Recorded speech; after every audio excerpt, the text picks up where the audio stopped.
This video is sponsored by Manscaped. Stay tuned for more info. You know, if you've got Tubby Joe Schmo over there with a laser pointed at his head, and he might have to wait in line a little while. Why is this guy literally Homelander? A lot of people tend to call The Incredibles one of the darkest animated movies of all time. You guys are probably aware of all the video essays on YouTube about The Incredibles, right? The ones delving deep into why it's a subversive masterpiece and secretly one of the darkest animated movies ever made. Now these are all perfectly fine, well-constructed videos, I got no quarrel with them, but something that always confused me is how so many people these days treat The Incredibles being a way darker movie than they remembered as some sort of massive groundbreaking secret when it's like, no, like, dude, a guy throws himself off a building at the start of this movie. There's absolutely a ton of darker subtext and lore you can get from the movie, thanks to its frankly incredible world building, but I think a lot of people tend to focus on all the stuff you can get on the surface level because they're now adults and can actually comprehend the dialogue and mature themes the film has always had, which is completely understandable. A lot of people still expect animated movies to be primarily focused on entertaining kids, and The Incredibles is one of the few animated movies they've watched that feels like it was also written with adults in mind. But yeah, The Incredibles has some dark stuff going on, and the scene that's always stuck with me since I was a kid is the scene where Mr. Incredible finds out about Operation Kronos, and we get a look at all of the superheroes that Syndrome had killed in order to train the Omnidroid. Not just because it's a fantastic scene in its own right, but also because we never actually see many of the other supers outside of The Incredibles and Frozone. In fact, it's only in the sequel that we finally get to see some other supers actually using their powers. We also never see much of what life was like in the superhero glory days before they were banned. Now, the obvious reason for all of this is that we don't necessarily need to see this stuff. The Incredibles has a very tight script, and that's one of its greatest strengths, but the lore-obsessed freak within me has always been interested in getting a glimpse of what everything was like in those days, and more importantly, actually knowing who these heroes were and what they were like. Little did I know that for the past 20 years I could have gotten this glimpse at any time I wanted. Recently I've been seeing discussions about and clips floating around from an incredibly important piece of The Incredibles lore that I genuinely had no idea about, and not many people seem to know much about it either. I'm of course talking about the National Supers Agency tapes that can be found in the extras menu for The Incredibles on DVD, a classified compilation of taped interviews with many of the superheroes in the Incredibles universe, the majority of which were later killed by Syndrome or were already dead, giving us a glimpse into what these people were like, their powers, their personalities, relationships, and their weaknesses, and how this roughly half an hour's worth of optional extra content included on DVD adds so much to the existing Incredibles lore and provides some genuinely interesting and sometimes disturbing insights into what kind of people were behind the masks. I've had this in my possession for about as long as I have been alive, and not once did I ever think to check these out because I've never really been interested in the extras included with DVDs, which I know may sound heretical given just how much cool stuff used to be crammed into these extras menus, but that's just the kind of kid I was. Nowadays, given the frankly depressing state of DVDs, now there's just very little heart or soul put into their presentation.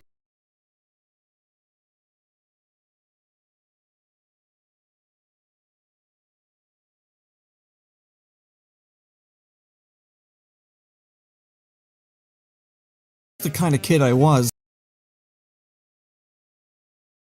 Or extra content, I would kill to have stuff like this back. It's so cool. Especially when you start listening to these tapes and realize they had to get a ton of voice actors to read like 1 to 2 minutes worth of dialogue each for characters that are canonically dead. This was made purely out of love and to add some additional context to an already rock solid film. Pixar used to be one of the best when it came to extra content included on DVD, and honestly nowadays even if they just put these kind of things on Disney Plus I'd still be happy to get them. But anyway, I wanted to do a proper deep dive into these tapes and discuss all the little details I could get. There is technically a video about these tapes from Thai Records lol, but, and I mean no offense when I say this, it was basically just a re-upload of the tapes with about 4 minutes worth of additional commentary, and personally I think there's a lot more you can say about these tapes. Here's how this is gonna go. I'm gonna try to play each tape in full and give my commentary and analysis after one of them is finished. I may have to cut some of them short if any copyright issues arise, but I've noticed Pixar are pretty lax when it comes to copyright protections on these, so if I do run into any issues, I'll try to play the most important parts for you. In conjunction with the tapes, I will also be providing some lore drops from the Elastigirl prequel book set before the events of Incredibles 1 whenever necessary. This is also a handy piece of lore that not many people know about, and it's also a pretty fun read. I hope this is more of a chill video. This is very different compared to what I usually do on this channel, so please let me know if you enjoyed and found this interesting, and I'll see if I can make some more videos like this one going forward. But first, please allow me to fulfill a contractual obligation. This video is sponsored by Manscaped, the men's grooming brand trusted by over 12 with an interesting to support this channel. Screen and through their voiceover will be discussed with a new dual technology for interesting. It better. Head over to manscaped.com and grab yours now, and when you use my promo code CartoonShoe you'll get 50 Thank you said previously, Escape for the sponsor, and thank all of you for helping to support this channel. And welcome back. As said previously, each tape belongs to a specific hero, and the information provided on screen and through their voiceover will be discussed once the tape itself is finished playing. I've also broken this video up into chapters, so if there's a specific character here you're interested in hearing about, then feel free to skip along, though I do recommend you watch in full. Alright, let's begin.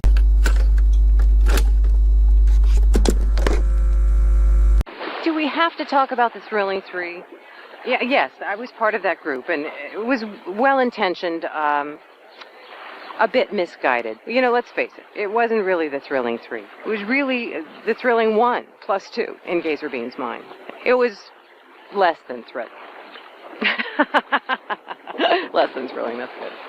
Well, let's see, I started out in Arizona and then migrated over to Los Angeles, which was great. I had a great long run there. A lot of work to be done. A lot of superheroes see Los Angeles as kind of a launching ground, and to be honest with you, I didn't have a lot of places to launch to from there. The solar-powered thing, you know, it's good for the environment, but it's not so good for me. It limits my ability, it limits my work hours. It makes me look like an idiot if something happens at night. You know, really, it's really hard when it's nighttime for me, because I'm a rather social person. I like to dance, I like to go out to dinner, and if something horrible happens, my power's not going on because the sun's not out, and so it can be frustrating at times. Unless evil breaks out at a tanning salon. I'm done for. One thing you'll immediately notice about these tapes is the fact that every hero's weakness is either written down or said out loud by the hero being interviewed. You'll also remember that in the movie, Syndrome had spent a good while killing off these exact supers one by one, and to do that he would have had to have access to some sort of classified files to know about their secret identities and locations. Hunting down this many heroes who are not only in hiding but are protected by a small branch of the government is no small feat, and I personally believe that Syndrome somehow gained access to these files, which gave him all the information he needed. And I don't think it would have been that difficult for him to obtain these files given his career as an arms dealer, and he likely had a good relationship with any government or agency buying from him. Then there's also the fact that Mirage does most of the scouting and spy work for him, as seen when she's tailing Bob and Lucius at the start of the movie, and when she successfully sneaks into InsureCare to spy on Bob and deliver the message to him when he's not looking. This would also be a good reason for why these tapes were even made or thrown into the DVD as a bonus, giving us a look at all of the files Syndrome had on supers in order to kill them off one by one and train the Omnidroid. As you likely saw and heard, Apogee gets her powers via solar panels, which, to be a bit of a nitpicking douche for a second, is very funny considering the golden age of supers like it took place in the 40s. Supers were likely banned in 1947, and commercially viable solar panels weren't really a thing until 1954. Hey, look, we're overthinking the Incredibles here. I can be a history nerd if I want to. And she makes it very clear that she's next to useless at night. It can be rightfully assumed that Syndrome took advantage of this by having the Omnidroid attack her either at night or in an enclosed space with no light source. We also learn that she was part of the superhero group called the Thrilling Three, that consisted of her, Gazer Beam, and the Flange. We'll learn later on that superhero groups weren't that uncommon back in the day, but that they tended to fizzle out and disband due to friction between members, which may have added to the growing public resentment towards supers, given how the disbanding of these groups tarnished the national symbol of patriotism, which is something you probably don't want to do in a recently post-World War II America. I am very independent. I don't need helicopters. I don't need airplanes. I can heat the air underneath me and lift right up, and I don't have equipment. The flames come straight out of me. What a waste. Some superheroes have equipment, and I think that's just a waste. You have to maintain it all the time. I just have my super suit, and that's about it. I like my independence. You know, the NSA knows that I'm very independent, and, you know, a team, you know, surrounding, you know, they do look after me, and which is good and everything. You know, they always have to keep an eye on me. I mean, I don't know why. I mean, I only light a couple of things on fire that I shouldn't light on fire. I mean, it's not my fault. I mean, it is very hard to, you know, keep everything under wraps. Sometimes my temper, you know, I can get a little bit hot-headed, but not much. I mean, when I think about things that kind of anger me just a little bit, you know, then boom, you know, the building lights on fire, and then next thing you know it, the hills light on fire, and then Frozone has to come along and you know, cool everything down, and then I have to be grateful and say, oh, thank you, Frozone, I really appreciate it. But, you know, he's really annoying. He thinks he's all that, and I do enjoy being independent. You know, they recognize that, and I love my powers, and, you know, I don't have to carry any equipment on me, and I really enjoy that. Could you say that again? Wait, what? Do you want me to say the whole thing again? I thought it was perfectly clear. You want me to go back again, the whole thing? I don't understand. Oh, I am so sorry. I know what the problem is. I keep on forgetting which dimension I'm in. Wait, which dimension am I in? Blaze is very interesting, and before anyone asks, no, she does not have any dimensional warping powers or anything of the sort. I've seen a few people online suggest that her comments about not knowing what dimension she's in after realizing she's talking too fast suggest that she travels through different dimensions, despite that not being one of her listed powers at all. She's just described as a pyrotechnic by the NSA, and if she did have powers of this magnitude, I believe they would have absolutely had it written down somewhere. So for all we know, she just has a habit of talking really fast. It's not a very exciting answer, but it is funny. As seen in the notes here, before she became a superhero, she was arrested and jailed for some sort of crime that we're not told about, only to be recruited and rehabilitated by the National Supers Agency, who kept her on a tight leash while she performed hero work. Surprisingly, she used to be in a relationship with Frozone, but that doesn't really get elaborated on too much, and she even teamed up with Universal Man as a dynamic duo called Beta Force, who seemed to only operate during the night compared to most of the other heroes who operated at basically any time. However, she would defect from the NSA and fall on the wrong side of the law once again later on. This isn't explained in the NSA tapes, but is actually shown in the Elastigirl prequel book, where she organized a group of criminals together in order to steal a bunch of stuff and leave the city, only to be foiled by Elastigirl, Downburst, Mr. Incredible, Frozone, and even Universal Man. Sometime after Blaze was released from jail, she was targeted by Syndrome, who likely took advantage of her weakness to water and cold temperatures. My powers are atomic density manipulation, ability to reshape matter. Say you have a cut or a boo-boo on your arm, I can, I can probably do something about that. I'm not exactly a Band-Aid. I'm a little bit better than that. I'll actually heal it. So I got my start in a doctor's office, actually. It seemed like a good place to start at the time, but it's pretty boring in there, actually, and I got a little tired of it. The doctors, they didn't appreciate what I was doing as much anymore, and I wanted something a little sexier, than just cleaning up wounds. So I thought I would try this whole superhero thing, see how that went for me. Currently, I'm focusing in on trying to reshape different materials into bicycles. It's sort of a hobby. I'm starting to gain some acceptance within the superhero community. I've gone to conferences and stuff, and at first I started in the back of the room, just sort of as an onlooker. Now I have my own, I have a table I get to sit at now. Some heroes talk to me.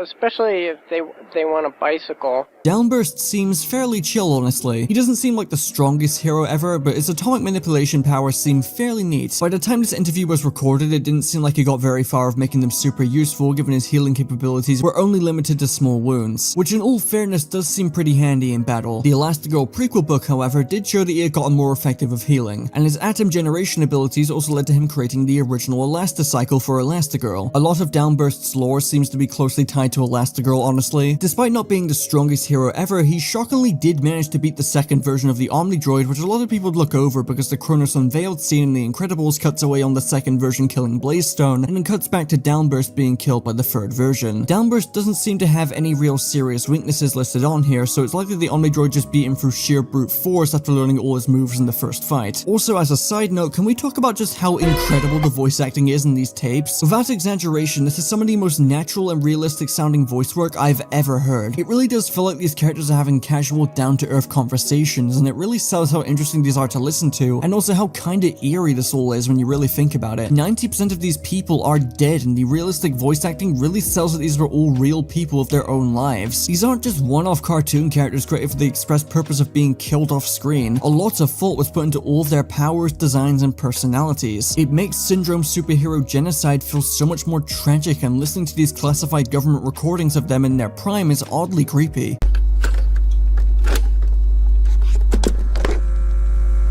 Being a superhero, one of the first things you gotta do is figure out what you want the people to call you.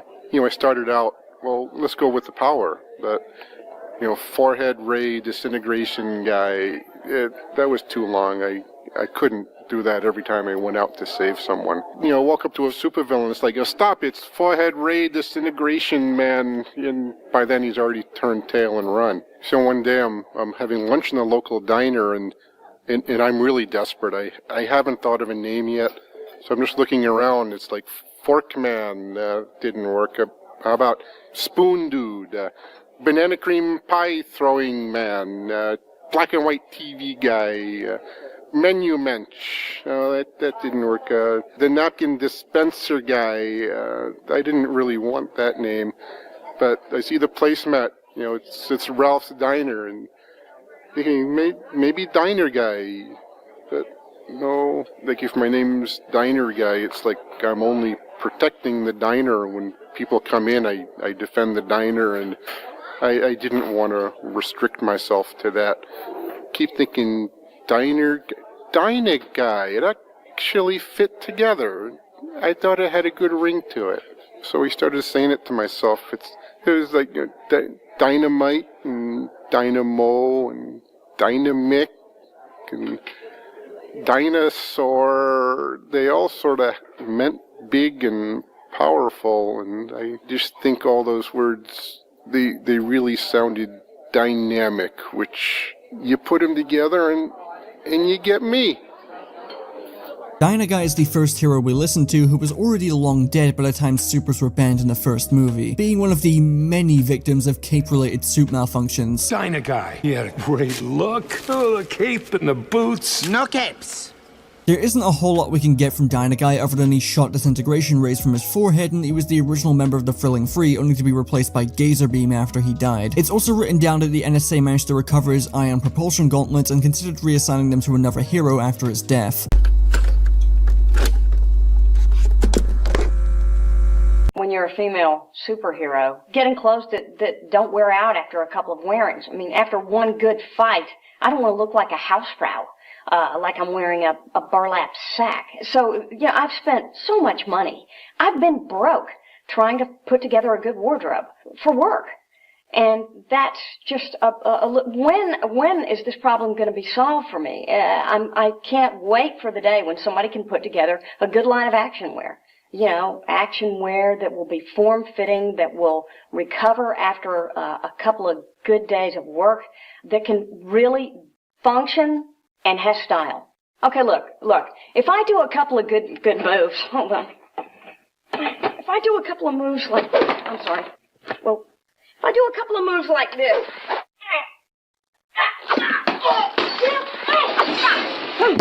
I'm sorry. Like that. I mean, look at the underarms. My armpits are like practically down to my knees. This is like very, very unattractive. It's like bagging out around my hips. And I was looking nice before. And now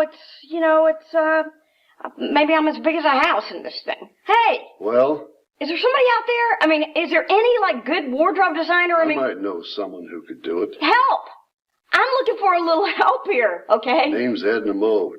She is a bit tough to deal with, and she won't come cheap. You know what? I got a good question. How come the NSA, the National Supers Association, isn't paying for my action wear, huh? Just remember to save your receipts. I don't think you guys want me playing for any other team, do you? Even though we're all very familiar with Elastigirl by this point, there's still some cool points of interest here. She was offered to lead a new superhero team called Heroes Incorporated and denied the offer, and was often romantically pursued by a lot of supers and kept shooting them down, preferring her freedom and independence. This further adds to the juxtaposition shown with her and Mr. Incredible during the opening interview of The Incredibles, how Bob wants to settle down and raise a family, whereas Helen is still constantly thinking about hero work, and how once they got married and raised a family together, they completely swapped priorities. This interview also marks the first time Elastigirl is taught about Edna Mode, sparking their partnership and leading to the creation of her classic suit we're all familiar with. Towards the end of the interview, she gets a bit feisty of the NSA about how they aren't paying for her damaged super suits, which are costing her hundreds, potentially thousands of dollars to replace, even making what sounds like a small threat to play for a different team if this isn't sorted out for her. There's a couple of conclusions you can reach with a statement like this, but given the time period, and stay with me here, she's probably referring to the USSR. We've already seen with the disbanding of the Thrilling Three that superheroes and superhero groups were closely tied to the image of American patriotism, and given the Cold War technically commenced in the mid-1940s and before supers were banned, that gives this little threat a lot more weight. Now, I don't think Elastigirl was genuinely going to team up with the USSR if her suits weren't paid for, but I do think she was being cheeky and tried to light a fire under the NSA's ass so she wasn't forced to pay for suits that couldn't withstand her powers. You see, when one is a superhero, there's a certain catalog of expectations that are incorporated with it. Say, the physical appearance. Yes, I stay in shape. Yes, I have the colorful outfit that goes along with it. But you see, what is inside? The perception, the sensitivity, the foresight, and the psychic awareness are what is important and what makes us different. What makes us transcend mere knocking about. Yes, I can mix it up. Oh, I can fight with the rest of them. I can knock 3 people through walls if I have to. But why do that when through the process of the mind you can avert conflict before it happens? I can make you perceive that I'm beating you up without even touching you with rapier intellect.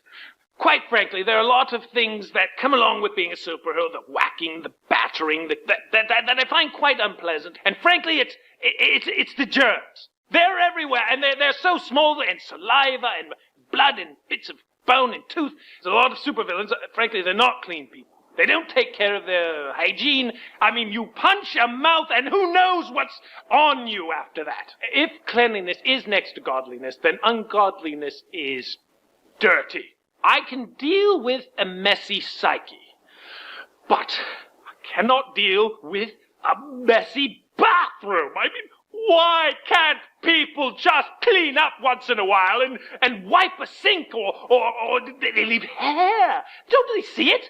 Don't they see the scum building up?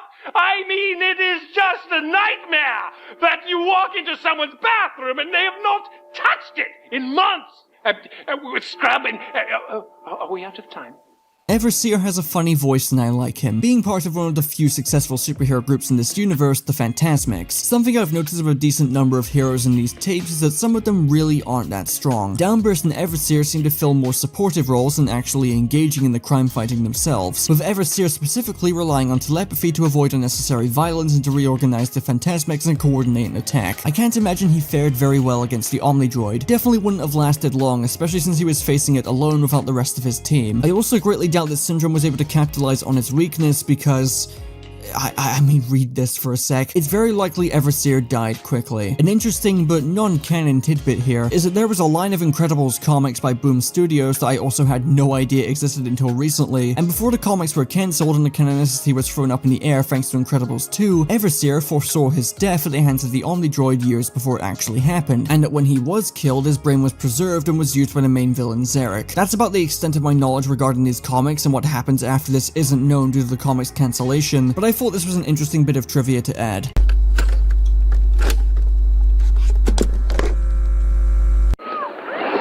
I've had some mishaps as Frozone, but generally I've learned how to take, lemons and make lemonade, and I've been able to do some things for people that, possibly would have turned out quite badly had I not been there. I've gone on vacations with friends of mine who were looking forward to a great ski vacation, and we got there, snow was melting. Hey, I was able to go out and make that happen. I'm like the human Zamboni. One day, I must have been, maybe 1.5, 2 years old, and I had a glass of Kool-Aid, and I really wanted a popsicle. And in my mind, I was thinking, popsicle, next thing I know, Kool-Aid was frozen in the glass. I was like licking it, and from that point on, anytime I wanted to freeze something, I just thought about it being frozen, and it was frozen. I was elated. I'm a superhero because that's who I am. If it was possible, I would love to just tell the world who I am and let them know. But then I'd have no privacy. There'd be, babes lined up around my house. There'd be guys calling every day trying to ask for a super favor. You know how that is.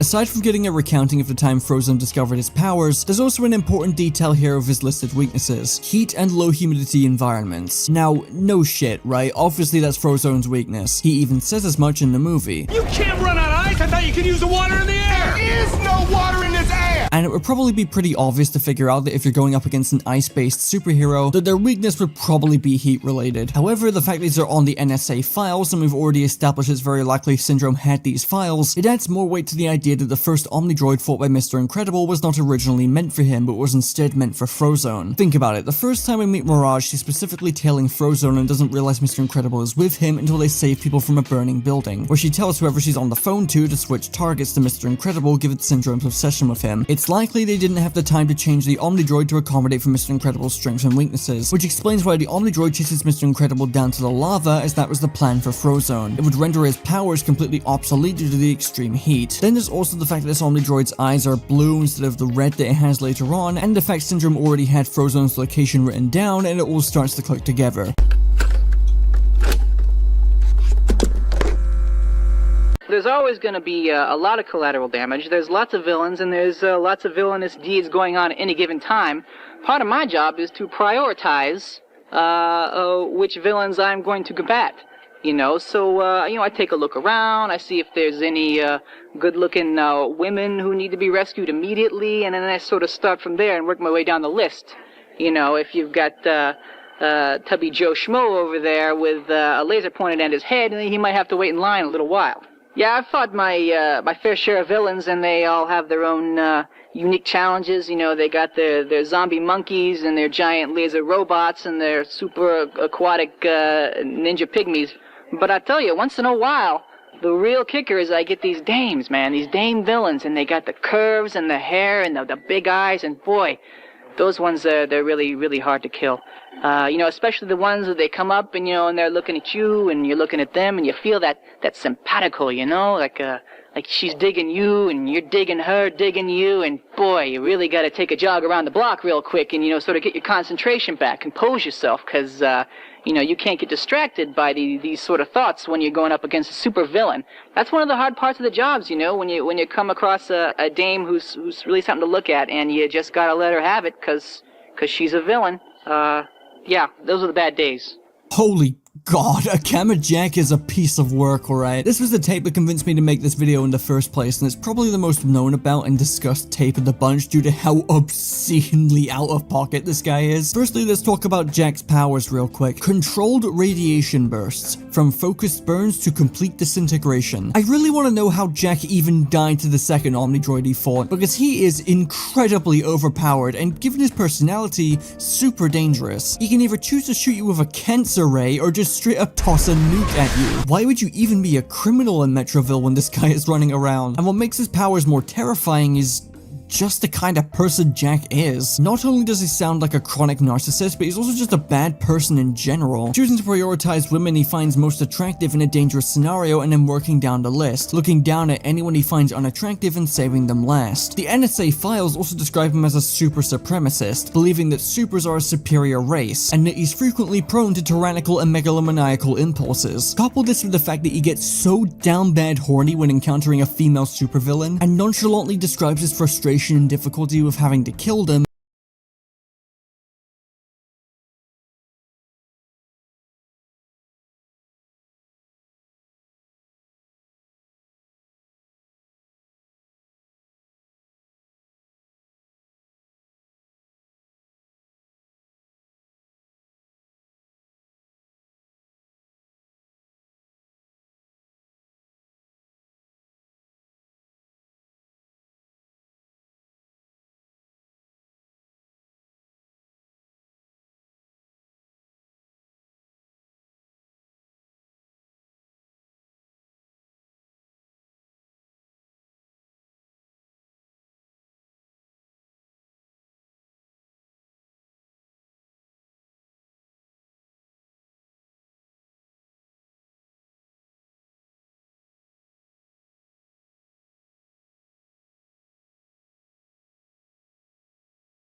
And the fact that unlike every other hero in these tapes, he is incredibly open about the fact that he just straight up kills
people. I think we got a textbook psychopath in our hands here. I wasn't kidding with that jab at the start of the video. Gamma Jack is the closest thing the Incredibles universe has to Homelander. He scares the NSA so bad they have him under close A-level monitoring. There was a legitimate risk that this guy could have become a supervillain later down the line. I mean, Christ, his original name was Handsome Jack. I mean, you know what I'm gonna say. I'm honestly shocked it took Mr. Incredible saving a guy from killing himself and injuring a bunch of people in a train accident for the public to officially turn against heroes, when you had people like Gamma Jack running around giving people cancer and likely leaving hundreds of people to die just because he's a massive horn dog. Any so-called superhero who describes civilian casualties as collateral damage is a massive red flag. And honestly, as bad as this might sound, I'm kinda bummed they killed him off in the first movie. There is so much potential for Gamma Jack as a villain, and while it's very wishful thinking, I kinda want Incredibles 3 to focus on him if they find some way to bring him back. I mean, it's not entirely impossible he's dead. Remember, Mr. Incredible managed to evade being detected by Syndrome after his defeat, and the system had him classified as terminated. So what if Gamma Jack did survive? What if he tries to start a superhero revolution in the third movie? It won't happen, but I like thinking about the missed potential sometimes.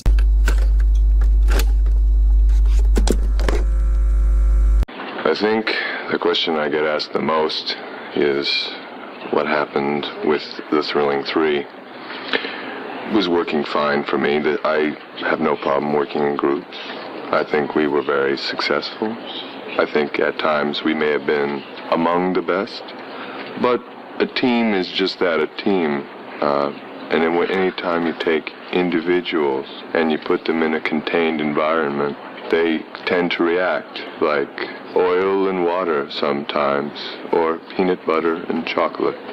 Although peanut butter and chocolate does taste good together, so that's actually a bad example. I quite enjoy that. I think the thing I get asked about the most, of course, is my laser vision. People tend to think it's a real picnic to have eyes that shoot lasers, but believe it or not, it's had its disadvantages. If I look at anything too intently, it tends to burst into flames, which can be a real pickle in a relationship scenario. When you're conversing with somebody, a normal person would be able to look them square in the eye. I avert my gaze, which is often interpreted as disinterest, or rather daft or stupid, which couldn't be farther from the truth.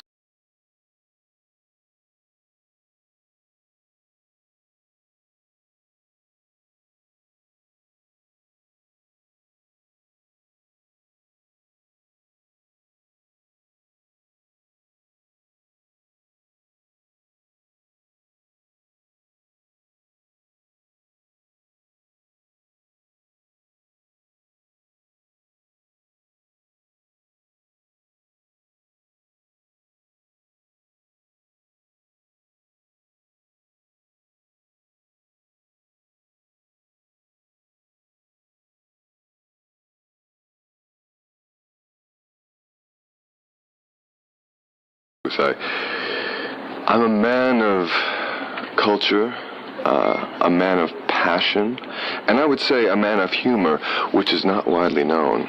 On the outside, I appear calm and cool, perhaps even collected, but on the inside, I'm guffawing away on the steamship of hilarity. I'm not sure if that made very much sense. Firstly, I didn't expect Gazerbeam's voice to be that deep, my goodness. And secondly, yeah, Gazerbeam's kinda dull. He seems like a super nice guy and everything, but the NSA writing down that he has no sense of humor is probably the funniest thing in these tapes. It's interesting to hear him talk about the Thrilling Three in comparison to Apogee though. Apogee seemed to be very frustrated with the fact Gazerbeam seemed to take the spotlight after he replaced Dynaguy, and how they weren't much of a team at all after Dynaguy died. You throw in the fact that Apogee's powers made her useless during the night and the possibility that the Flange was losing his powers over time, and it becomes clear they just didn't work well together and it led to the team disbanding. Gazerbeam on the other hand was completely unaware anything was wrong, not due to ego or denial or anything, but because he just isn't great with people. This can also be seen in the file for the Phantasmic, since Gazerbeam actually used to be a member of the team but left due to him and Everseer not seeing eye to eye. I find all of these details about his character fascinating, especially because in the movie we don't really know much about Gazerbeam other than he used to be friends with Bob, advocated for the restored legality of superheroes after they were outlawed, and was probably the most important player in Syndrome's downfall when he carved a password to the computer in the wall. Honestly, the more I learn about Gazerbeam, the more upset I get about his death. Incredibles 2 had a deleted memorial service scene for him that also provided a decent backstory for him, how he was encouraged to be a superhero by Mr. Incredible, Frozone, and Gamma Jack, what the fuck you hanging around him for? And how he really struggled to integrate back into civilian life, given he was already a societal outcast and struggled with fitting in. It makes his death specifically pretty heartbreaking.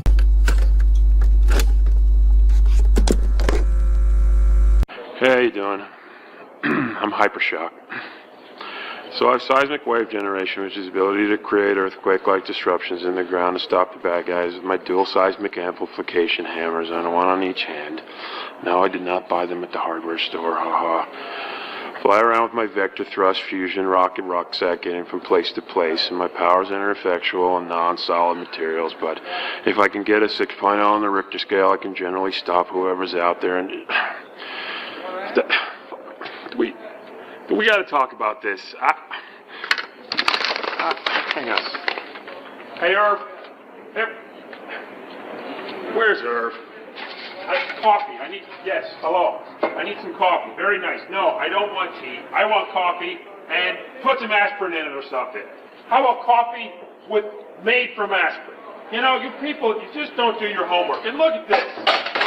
What is this? Cheap. Spend a little money on your gear if you're going to have a super in here, okay? And you, who are you? You know, I could be out solving crime at the very least. We're solving this hangover. Ow! Oh. Now, obviously it would be unrealistic to expect a movie as surprisingly grounded in reality as The Incredibles to not have a couple of sour superheroes walking around who aren't exactly the best people, and while it's very tough to top Gamma Jack in this department, Hypershock is a bit concerning. The tape being recorded while he's suffering from a really bad hangover doesn't help, but the fellas pointing out that he has a really bad temper and likes to drink often are not exactly qualities you'd like to have in someone who will be attempting to save your life. Given the number of casualties Gamma Jack has more than likely caused and the number of people he's refused to save, I don't think it's out of the question to suggest that Hypershock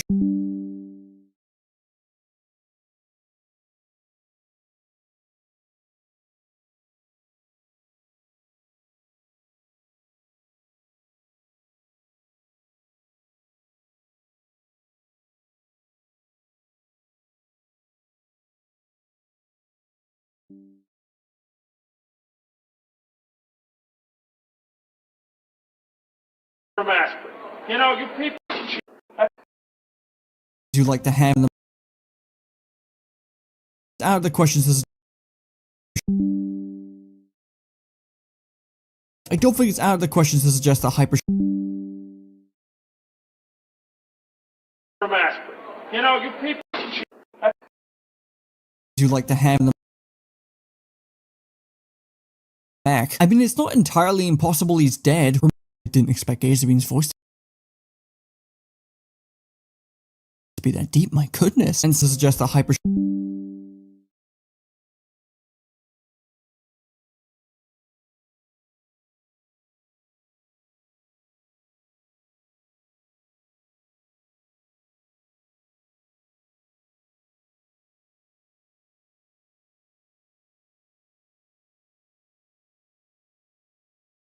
makes this entire thing much eerier. I don't really know how to describe it. As for macrobursts themselves, are described as oddly androgynous and their gender was rather ambiguous. Not even the NSA could determine if they were male, female, or NB. Not much is known about them besides the fact that they were the first hero to destroy an Omnidroid, but would inevitably fall victim to the second version. Audio file from Metaman found missing. Assumed confiscated during surprise attack by Baron von Ruthless. Metaman's file is also missing, but there's actually a decent amount here. For one thing, Metaman was also shown as Audio file from Metaman found missing. Assumed confiscated during surprise attack by Baron von Ruthless. but there's actually a decent amount here. For one thing, Metaman was also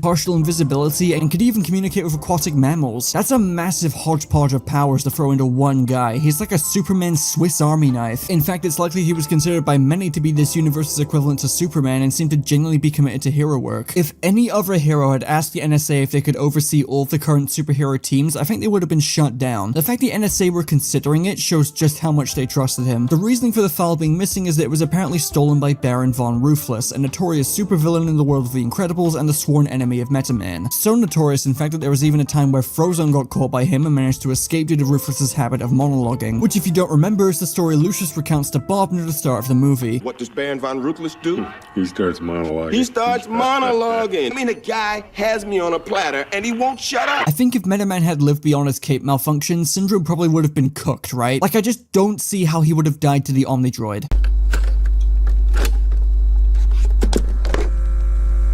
You know, some superheroes, they pay attention to their look when they're first breaking in, but then they get a little notoriety, they get a little sloppy. I mean, I don't want to, name names, but okay, the Flange. You remember the Flange?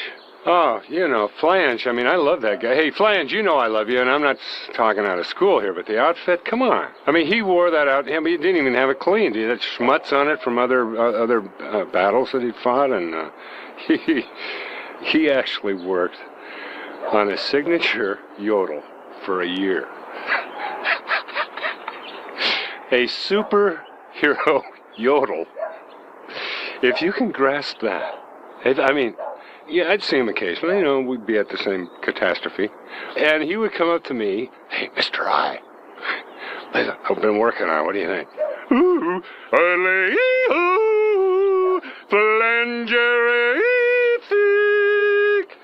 I mean, is that disgusting or what? Pull yourself together, Brother Flange. You're representing something here. It was embarrassing. It was a waste of time. And quite frankly, it was denigrating to the profession. Kids cannot look up to a yodeler. What I find most interesting about Mr. Incredible's file here is not just the acknowledgement from the NSA that he was extremely possessive over the Incredible, something that would become way more obvious in Incredibles 2 when he found out it was being sold at an auction. They said it was...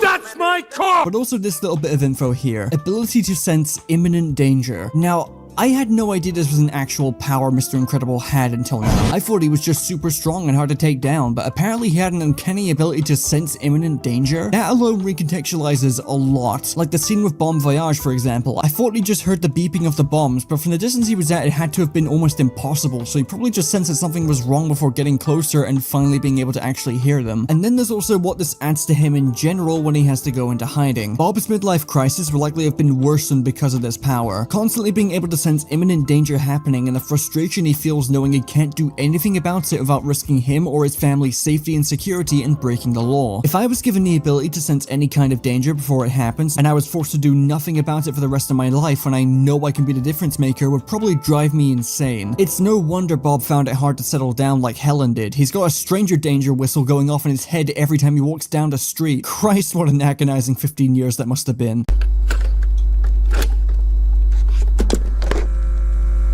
I'll be happy to answer any questions you have. I just, it's kind of off day for me. I blew out the pipes. I was trying to seal off this thing that came out of the water. The villains, they always got those bases and stuff. So the funny thing is I blow out my pipes by blowing out the pipes. You know what I'm saying? It's a little joke, the play on words. Yeah, well, the Thrilling 3, what can I say? That was a good that was a good idea. I mean, I'm not sure I really know what happened. You know, people blame me and they say there were these, you know, conflicts. Excuse me. A little dry, but you know, I don't know what they're talking about. I mean, you know, Gazer Beam and I got along fine. Excuse me, I'm having a little trouble.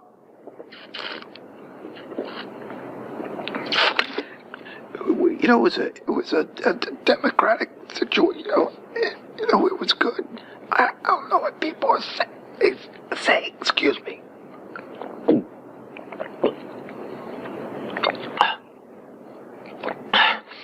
I like Gazer Beam. He was a good guy. Excuse me.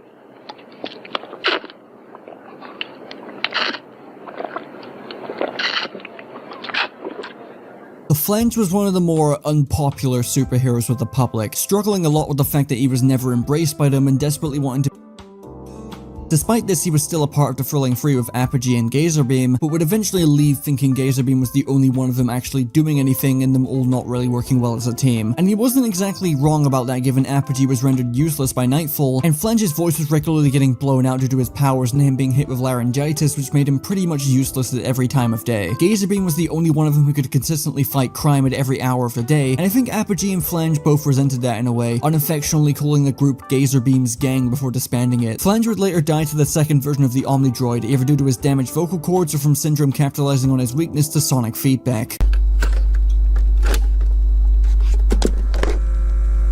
Audio file for Plasma Bolt erased inadvertently due to Plasma Bolt's electromagnetic aura. Scheduled to re-record. Despite Plasma Bolt's file being missing and me not really having much to say about her because of that, it's worth mentioning that she is one of the only heroes featured on these tapes, heroes who died by cape malfunctions notwithstanding, to have not been confirmed dead. This is a tricky one because it's very possible she was also targeted and killed by Syndrome, but when Mr. Incredible is searching through the files, she never once shows up as being terminated. It's worth mentioning that there are multiple cuts in this scene, either to show Bob's reactions to finding out many of his friends and fellow supers have been killed while the computer is still showing them off screen, or to cut back to Helen and Edna. It's very possible that Plasma Bolt could have shown up on the computer off screen, but nothing has been confirmed. It certainly makes more sense for her to be dead in my eyes, since she would have been the only surviving member of the Phantasmics, but the possibility of her survival is still there.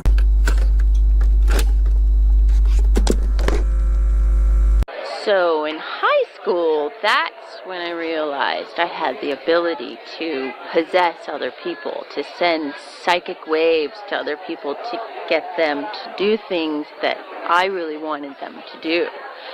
I had a crush on the quarterback of the football team, who was also my best friend's boyfriend. I psych waved him into asking me to the homecoming dance and breaking up with Shelley.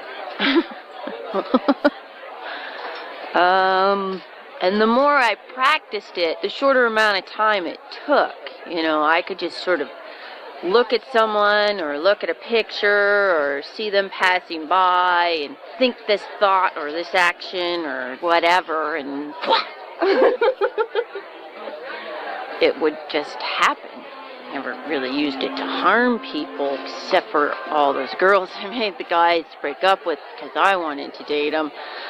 Kind of freaky, actually.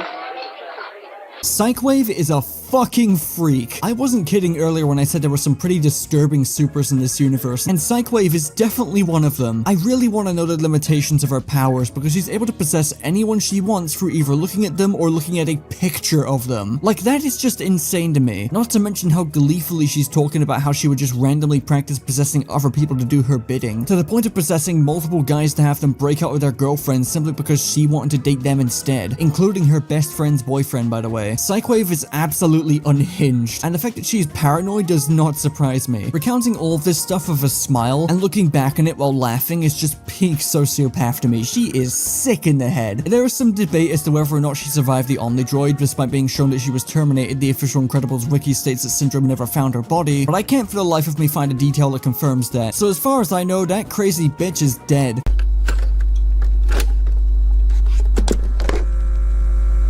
Splashdown audio file irretrievable due to water damage.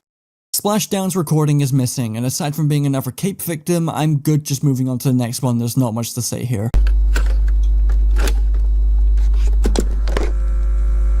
There's vapors kind of gases in the air, and I can take them in. I'm kind of like a sponge in that way. I emit them however I want. I can emit your oxygen, I can emit carbon dioxide, carbon monoxide, whatever you need. It really depends on the situation. Say there's a fire, and I gotta save people or whatever. Basically, I can take the oxygen out of the air, and that stops the fire. On the other hand, if there's a bad guy, I just emit the oxygen, and the fire gets a little crazier, and then, bad guy smoked. It's kind of awesome. Because I'm all about gas emissions. Yes, I have been the butt of many jokes. Maybe it's just because I'm too... What? What? Oh, I said butt. I said butt. What do you want? Ha, ha, ha. Oh. It's a good time. See, this is exactly what I'm talking about. I've got powers. They involve gases. What do you want? Stormicide seems like one of the cleaner superheroes in this world, honestly. I could make some juvenile jokes about her powers, but they already did that for me, and they're also just genuinely pretty cool. What I found the most tragic about her, though, was the fact that she was studying chemistry and fighting crime while caring for her ailing uncle. If that uncle was still alive by the time Syndrome found her, then it's likely he was left alone without a caretaker and probably died alone without anyone around to keep him fed or medicated, which is genuinely pretty heart-shattering to think about. Stratigale's mission audio file deemed incomprehensible. Suspect either faulty recording equipment or a high level of ambient wind noise. Today I found out that Stratigale was a teenager. You know, the character in The Incredibles that got caught by her cape and sucked into a jet turbine. Literally shredded to death. Yet, she was just a teenager apparently, which... Jesus Christ. It hits harder when you read her file and realize that she was genuinely a really sweet person. She communicated with birds, for God's sake. Some part of me thinks that Stratigale's death stuck with Edna the most out of all of the heroes who died from cape malfunctions. It's very easy to view Edna as the funny and tactless character that she is, but as funny as her whole no cape spiel is, it's clear she's vehemently against capes for a damn good reason. If a suit I designed resulted in the death of a teenager, I would also be kinda shaken up by that fact and never design a suit with a cape attached to it ever again. By the way, I think it's obvious by this point that whatever timeline The Incredibles does have, it isn't exactly delicate spiel is. It's clear she's vehemently against capes for a written. Stratigale was apparently a friend of Mr. Incredible and Elastigirl, showing up at their wedding along with a bunch of other heroes. Her appearance does not look any different to the time she died. Most signs point towards The Incredibles being set in the early 1960s, placing the years Bob and Helen got married and Supers being banned around 1947. The exact date Edna gives for Stratigale's death is April 23rd, 1957, a full 10 years after Supers were banned. Not only does it not really make much sense why there's high-profile super activity going on 10 years after it was outlawed, but Stratigale is apparently supposed to have still been a teenager here, which I don't believe makes much sense. Either the NSA files haven't been properly updated since 1947 and were only updated to mark her death in 1957, or this entire timeline wasn't thought out that well. Sorry to be annoying about it, but it's been bugging me for a while. Thunderhead PSA, stay in school, take one. Hello kids, this is Thunderhead. I wasn't always a superhero, but now I am. And I didn't graduate. I thought I was trying to tell them to graduate, wasn't I? Hello, kids, this is Thunderhead. Please stay in school, otherwise you'll wind up like me. That's not right. I don't know where I'm going with this. You told me there was going to be a script or something. Well, I don't read. But you were gonna tell me what to say in through the headphones, and you're not telling me anything except go again. Hello kids, this is Thunderhead. I didn't like school much, but maybe you will, because you probably won't have the same teachers I had. That's not so good. Just aim high and Thunderhead believes in you. Thank you. Thunderhead's interview might be the saddest of the bunch. Edna described him as a really nice guy in the movie, but this tape really sells that for me. I get the impression Thunderhead isn't just dim, but might be mentally impaired in some way. He didn't graduate high school either, and his comment about his teachers gives the impression he may not have had the most respectful or accommodating upbringing. He also clearly struggles with the directions being given to him for the stay in school PSA he's recording, and it just makes me feel really bad for the guy. He also adopted 5 kids of his own that he raised alongside his roommates, only referred to as Scott. I'd make a comment about how it can be easily inferred from this that he's probably gay, but I can't really say for sure. Still though, the fact he died in action and left 5 kids to be raised by his roommate and no one else is just really sad, honestly.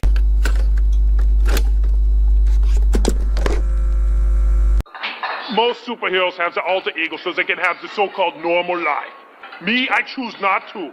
I don't see why I get so much flack for not having an alter ego. I mean, it's supposed to be a secret. No one's supposed to know. So what's the point? So if I take a girl on a date, I'm wearing the costume, sure. They like to bask in the awe of Universal Man. But then we're alone, you know, with the candlelight music and the pericomo and the fragrant oils and things of this nature. Then they come to me and they say, oh, Universal Man, maybe you take off the mask. Maybe we can see who's underneath. There's no one underneath. They would be horrified if I asked them to take off their face. This is what Universal Man wears. This is me. Other than being indestructible because of my high density, I am just like you. And that's when the breakup starts, with the late-night recriminations and the slamming of the doors and the shattering bottles and the things of this nature and the redistribution of the assets and the it's not me, it's you, it's not you, it's me. But in Universal Man's experience, it's always you.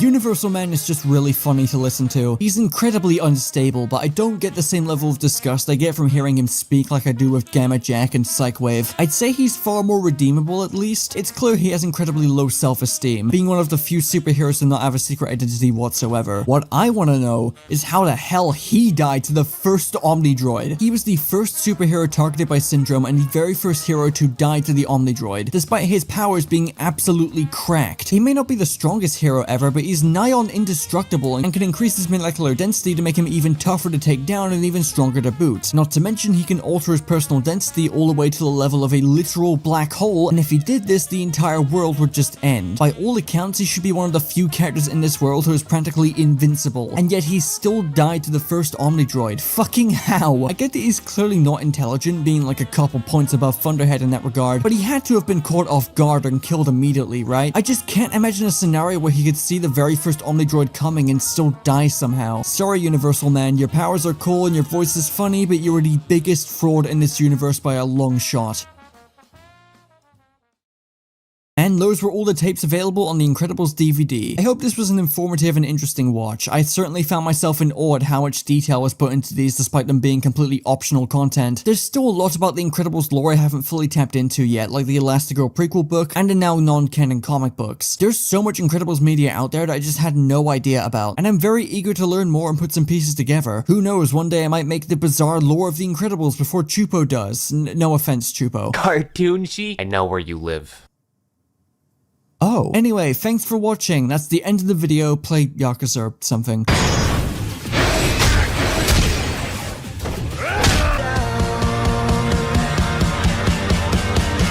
And you're choking up because you could never chew well. You're spitting coffee off a lung 'cause you're smoking cigarettes. And I'll bite my lip instead of the tongue when I say we can both use a fix. Because you could never chew well. You're spitting coffee off a lung 'cause you're smoking cigarettes. And I'll bite my lip.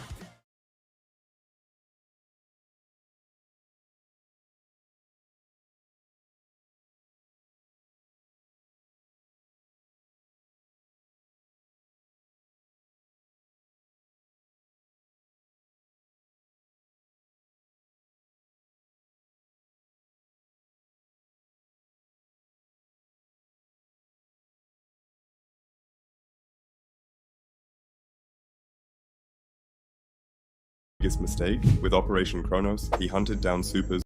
This video is sponsored by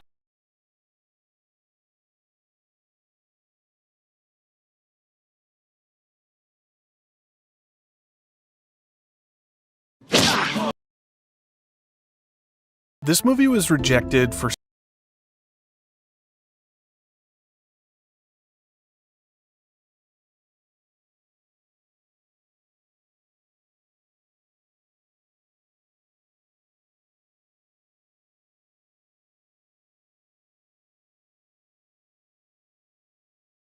When a man wants power, we call him ambitious. When a woman wants the same, she's unstable, jealous, or just needs to be redeemed. Thanos wipes out half the universe, and we call him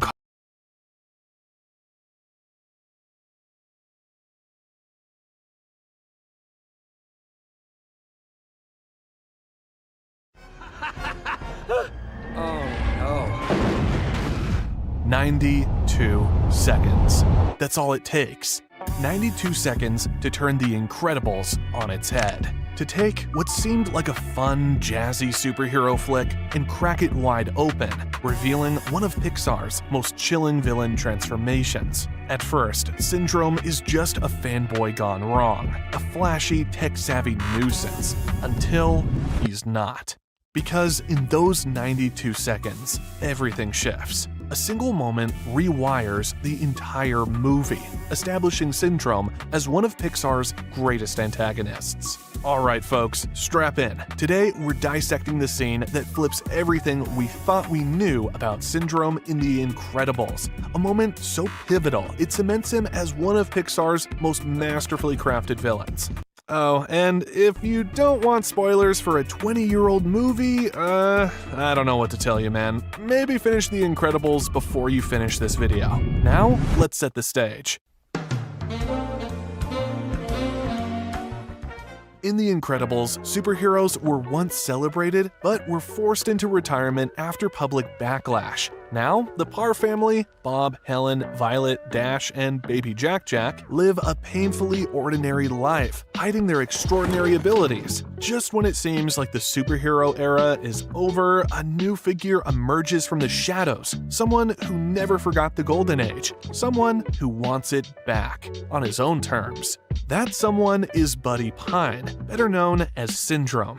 You know him, you fear him, and let's be honest, a tiny part of you kinda relates to him. I mean, who hasn't been rejected by their childhood hero and then immediately dedicated their life to an elaborate revenge scheme involving multi-million-dollar murder robots? No? Just him? Cool. Moving on. When we first meet Buddy, he's a bright-eyed, freckle-faced superfan with a questionable haircut and way too much enthusiasm. This kid doesn't just love superheroes, he wants to be one. He idolizes Mr. Incredible, builds his own gadgets, and practically throws himself at his idol's feet like a golden retriever begging for validation. And what does Mr. Incredible do? He pulls the classic, "Sorry kid, I work alone" move, and obliterates Buddy's dreams in real time. Like, imagine you meet your favorite celebrity and instead of a selfie, they tell you to get lost. That's what happens here. Mr. Incredible doesn't just reject Buddy, he crushes him. And to be fair, a random 10-year-old showing up inside your car uninvited is a little unsettling. But still, brutal. It's basically Batman telling a young Joker, "Hey kid, maybe try clown college instead of crime." Fast forward a couple of decades and Buddy has undergone the ultimate glow-up and villain arc. He's rebranded himself as Syndrome, a billionaire tech genius with gravity-defying hair and the confidence of a man who has never once lost a Twitter argument. The energy is unmatched. He's spent years crafting his master plan. First, eliminate all real superheroes. Second, fake being one himself. 3. Sell his tech so that everyone can have superpowers. Because, as he so famously puts it, when everyone's super, no one will be. Okay, admit it, that's kind of brilliant. Sure, his entire philosophy is built on bitterness and spite, but he actually has a point. Think about it. The way society worships superheroes, the way power is hoarded by the chosen few, Syndrome is basically Elon Musk if he swapped Twitter feuds for murder. And for the most of the movie, he seems untouchable. He's got the money, the brains, and the firepower. He's always 10 steps ahead. He outsmarts Mr. Incredible, neutralizes Elastigirl, and nearly destroys the entire Parr family. This dude is calculated, confident, and unstoppable. Or at least that's what we thought. Because then, just when you're convinced he's the ultimate cold-blooded mastermind, the movie hits us with those 92 seconds. And suddenly, Syndrome isn't who we thought he was.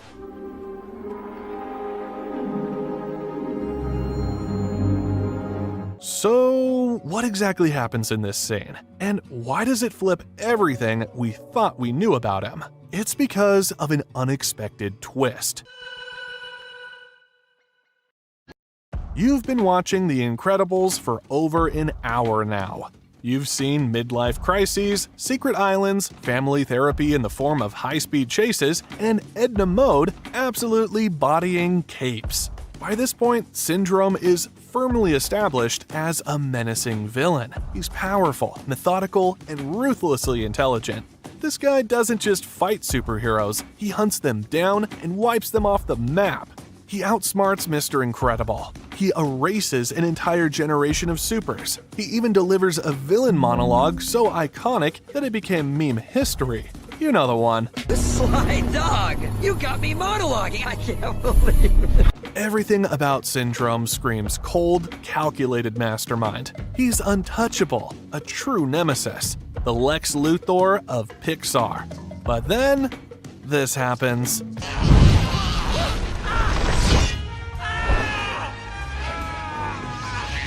Syndrome returns to his evil jet plane, fresh off his I'm about to win victory lap, and he's met with something unexpected. A baby. Now, let's take a moment to appreciate this situation. Syndrome, the man who has literally killed superheroes, now finds himself face to face with a giggling, pudgy, diaper-clad infant. 'Cause you don't ask any hard questions. I mean, seriously, look at this kid. So, how does he react? Does he stay cool? Does he handle this situation with villainous grace? Does he unleash some terrifying master plan? No. No, he does not.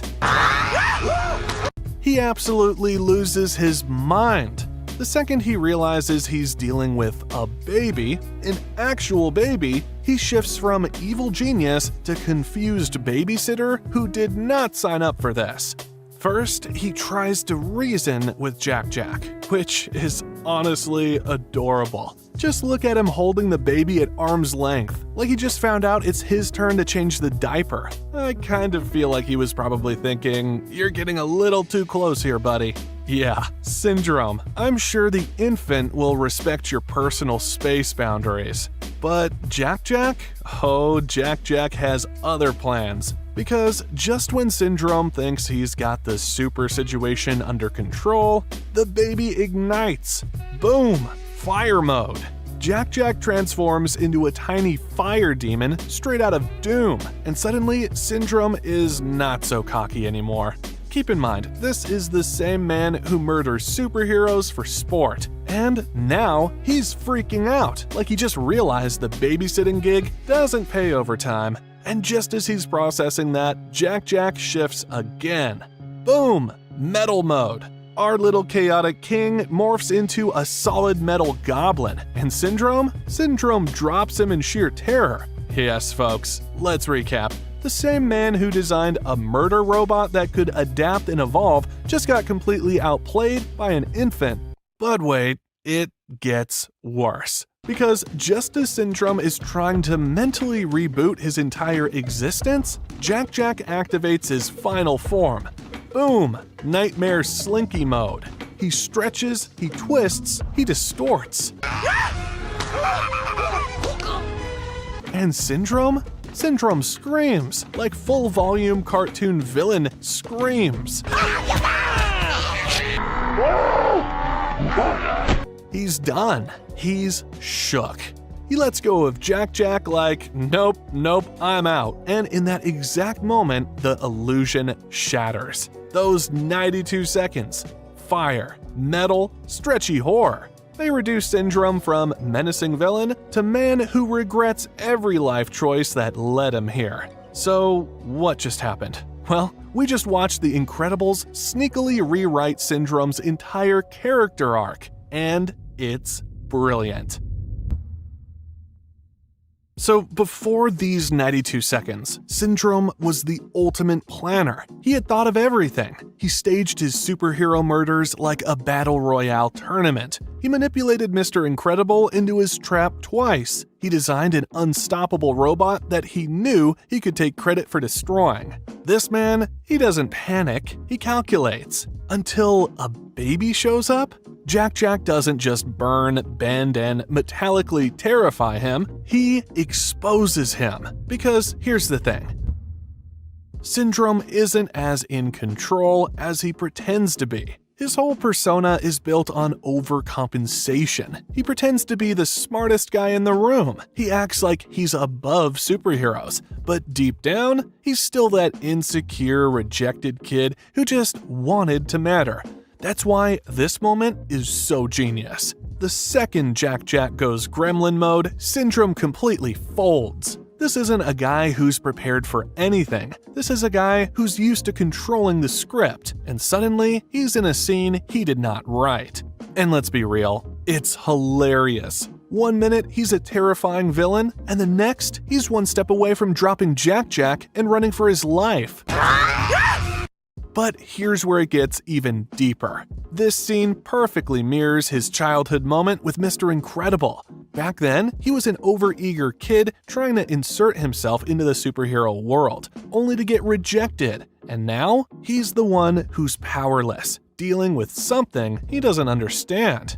Just like Mr. Incredible dismissed him as a sidekick wannabe, Syndrome dismisses Jack as just a baby. And just like Buddy Pine didn't stay in his lane, Jack doesn't either. It's poetic justice. And here's where it gets even more brilliant. Jack's powers aren't just random chaos. They mean something. Each transformation serves as a symbolic gut punch to Syndrome's entire character. Fire, it represents destruction, rage, the same burning resentment Syndrome has carried for decades. Metal, strength, resilience, qualities Syndrome thinks he has, but the second things get real, he crumbles under pressure. Shapeshifting, total unpredictability, and that's what truly undoes Syndrome. He thrives on control, on knowing what's coming next. Jack, he rewrites the script with every second. Jack isn't just an unstoppable force of nature. He's the embodiment of everything Syndrome didn't plan for. Everything he can't manipulate. And that realization shakes him to his core. The exact thing Syndrome hated, being underestimated, happens to him. And in just 92 seconds, we see his entire arc come full circle. He's not a cold, unstoppable villain. He's just a guy. A flawed, panicky, dramatic guy who thought he had it all figured out. And well, he really didn't. So, let's get one thing straight. The Incredibles didn't have to do this. They could have let Syndrome stay the evil mastermind archetype all the way through.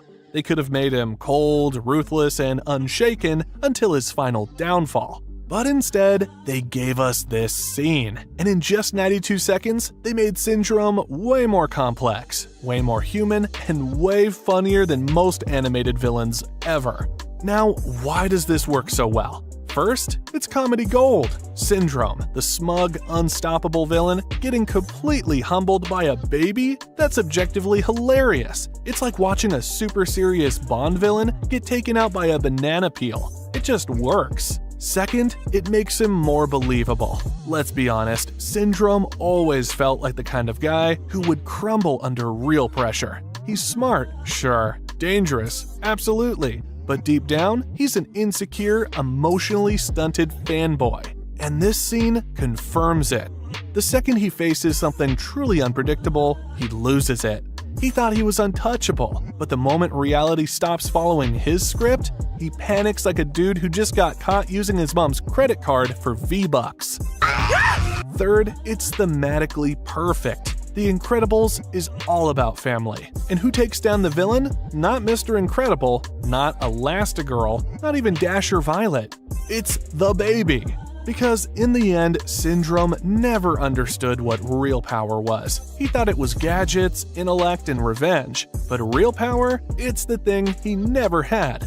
Family, connection, and whatever eldritch horror Jack is. This scene doesn't just change Syndrome, it perfects him. It turns him from a standard villain into a fully fleshed out character with layers, flaws, and a gloriously funny downfall. And honestly, that's incredible. Now, if you'll excuse me, I'm gonna go watch that scream in slow motion again. Do you want a movie moment that completely flips everything on its head? Take a look at my analysis of Coco. It's all fun, music, and family until Miguel realizes Ernesto de la Cruz isn't a hero. He's a fraud who literally murdered his best friend for fame. One minute, you're vibing to Un Poco Loco, and the next, you're questioning everything you thought you knew. And remember, if a baby ever looks at you like this, just start running.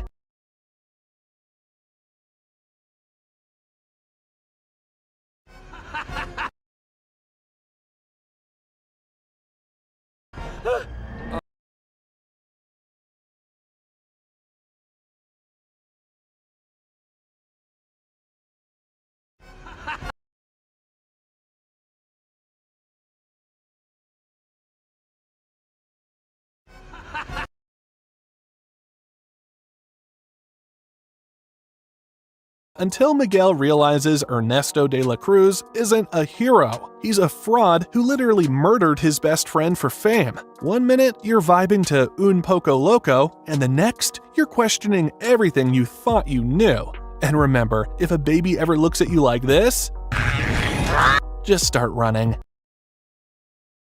And with everyone.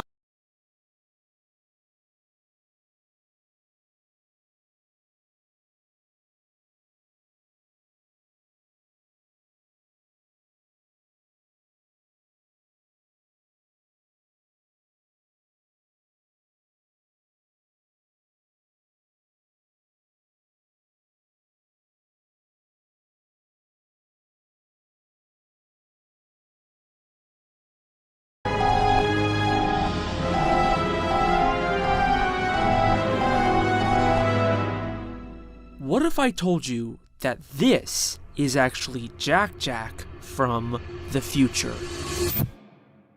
Gamma Jack is a character from The Incredibles that we see only for a few seconds. He is one of the many superheroes Syndrome killed as a part of Operation Kronos, and at first glance, he just kind of seems like a throwaway filler character. But if you look in The Incredibles DVD extras, you'll find a bunch of files full of information about all of these deceased heroes, including their powers, personality traits, and even audio clips of them talking. I'm a man of culture, a man of passion, and I would say a man of humor, which is not widely known. But Gamma Jack's file is a bit different than the other heroes. He is one of the most powerful supers in this franchise, with extremely dangerous radiation powers and a very disturbing personality.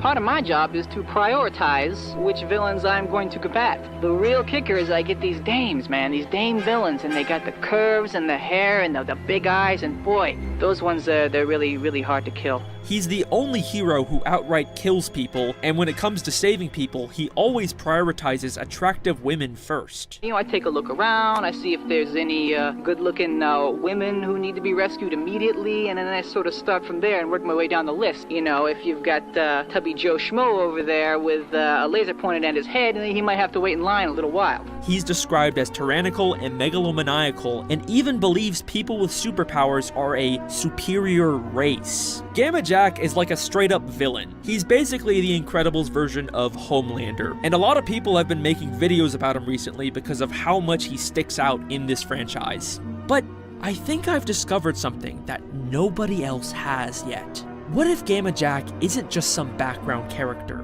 what if he's someone who's been hiding in plain sight all of this time? I believe that Gamma Jack is actually Jack Jack from the future. I know that sounds like a big stretch. At first glance, these two characters seem nothing alike, both in their powers and personality. Looks normal to me. I mean, how could I possibly claim that sweet, adorable Jack Jack is actually a tyrannical super supremacist? Well, just stick with me, because I guarantee that this will be the most compelling, believable Incredibles theory you will ever hear. You are going to be blown away by how well all of this lines up. This is the Gamma Jack Jack theory. So, this all started when I noticed a couple strange similarities between these two characters. Obviously, they are both named Jack, and they are both extremely powerful supers. There's also maybe a passing resemblance, with both of them having a similar mask, and their hair ending in a single sharp point. But I didn't really start to take this seriously until I started comparing Gamma Jack's file to Jack Jack. Gamma Jack is described as a picky eater, which is probably one of Jack Jack's most defining traits. Literally, Jack Jack's first scene is Helen struggling to get him to eat, and a large part of the Incredibles 2 plot revolves around Jack Jack only wanting to eat cookies and throwing a massive tantrum when he doesn't get them. Obviously, I can't keep giving him cookies. No biting a dad. Jack Jack is an extremely picky eater. Gamma Jack is also described as a favorite of the ladies, which I think you can also apply to Jack Jack. Can't I, little baby boy? Who can handle it? Who can handle it? Babysitting this one, I do for free. All of the women who take care of Jack Jack clearly adore him. Tia stayed up all night making sure you look fabulous in your mini dress. He is definitely a favorite of these ladies. Okay, but what about tyrannical and megalomaniacal impulses? Well, doesn't that kind of sound like how Jack Jack is constantly and impulsively throwing violent tantrums? Combustion imminent? What does that mean? It means fire, Robert. Even when Jack Jack fights someone, he seems to always go for the kill just like Gamma Jack. I mean, he did kind of indirectly kill Syndrome. Okay, so there are some surprising similarities here, but let's address the elephant in the room. Gamma Jack is an adult who died in the past, and Jack Jack is obviously a baby in the present. For this to work, there would need to be some kind of time travel involved. And while Jack Jack is an extremely powerful super with many different reality warping powers, we never actually see him do anything that resembles time travel. The closest we maybe get is his weird ability to travel between dimensions. What the? Cookie. Cha-Cha want a cookie? Wow! He can still hear you From the other dimension, yeah. That is freaky. Except, I think there might be more to this dimensional power than we think. In The Incredibles 2, Edna creates a device that can help track and manage Jack Jack's powers, and it can even be used to help find Jack Jack when he moves into the other dimension. He vanished! Okay, good. Use the thing. See that? That's the current readout. Click it. See the readout? Dimension 4. So where is it? There! But if you look closely, you'll see that the device labels Jack Jack's dimension as 4D, as in the fourth dimension, a dimension that is commonly accepted to represent time, meaning when Jack Jack is warping through dimensions, he is actually traveling through time. Okay, so Jack Jack could have traveled back in time and became Gamma Jack.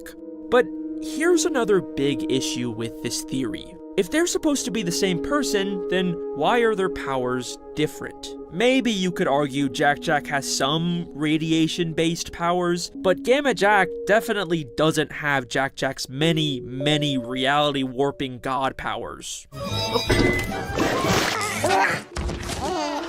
No! And yes, that is true, but listen to how Edna talks about Jack Jack's powers. Like all babies, he has enormous potential. It is not unknown for supers to have more than one power when young, but this little one has many. It is not unknown for supers to have more than one power when young. She talks about it like all super babies can have multiple powers when they're young, but eventually they all grow up and narrow it down to just one or two. Director Brad Bird has also made similar comments about how Jack Jack's powers are because of the unlimited potential he has as a baby. Babies are unknown, so they could be nothing, they could be everything. You don't know. Every single one of them is up for grabs of what they're going to become. They could become a leader of the free world or a bagman, or maybe both. I don't know. Maybe Jack Jack having so many powers is kind of unusual, but there is a precedent that he could lose most of his powers. In fact, this explains why Jack Jack would be living in the past under a new identity. Maybe Jack Jack traveled back in time and then lost his ability to time travel, making him stuck in the past forever. This also lines up with a deleted flashback scene from the first Incredibles, where we can see Gamma Jack was close friends with Mr. Incredible and Frozone. Although he tried to hide his powers, a few of us had heard about them and approached him. Had to talk him into becoming a superhero. We had a club, the first club that wanted him to join. It makes sense. If Jack Jack is trapped in the past, he'd probably want to be close to his dad and Uncle Lucius, even if he can't tell them who he really is. Okay, but does Jack Jack actually have Gamma Jack's powers? I mean, maybe his fire or laser powers are kind of similar, but is that really the same thing as having radiation powers? Well, let's take a look at what Gamma Jack's powers actually are. The file's description is pretty vague, but based on his name and logo, I'm gonna assume his powers involve specifically gamma radiation, which is a form of high-energy electromagnetic radiation. And guess what? We are told by Edna that one of Jack Jack's powers is specifically electromagnetism. Electromagnetism. Gamma Jack's powers are based on electromagnetic radiation. Jack Jack has electromagnetism powers. They could have given Gamma Jack any form of radiation powers, but they specifically chose the type of radiation that Jack Jack can control because they are the same person. Also, if you consider the LEGO tie-in video games to be canon, we do see that Gamma Jack has the power of flight and specifically green lasers, which is also the exact same as Jack Jack's. Do I even need to keep going at this point? Gamma Jack is Jack Jack. This has to be intentional. Okay, so these characters line up really, really well, to the point where I don't think that this is a coincidence anymore. Coincidence? I think not! But there is still one final issue with this theory. Why would Jack Jack, a sweet, adorable baby with two loving parents with good values, grow up to believe that supers are a superior race? Like, that kind of feels like the last thing Jack Jack would ever believe. I mean, Helen even goes out of her way to tell her kids that having powers doesn't make you inherently better. But Dad always said our powers were nothing to be ashamed of. Our powers made us special. Everyone's special, Dash. Maybe Bob is a little more enthusiastic about superpowers, but he would definitely never call them a superior race. I mean, that is just unambiguously next-level discrimination. Where the hell would Jack Jack possibly get this insane idea from? I used to design for gods. You are a tiny god. They are lucky to be in your presence. Edna Mode believes that supers are gods, that they are above normal humans. She says it all the time, and she even seems disgusted by non-supers. Supermodels. Nothing super about them, spoiled, stupid little stick figures with poofy lips who think only about themselves. I used to design for gods.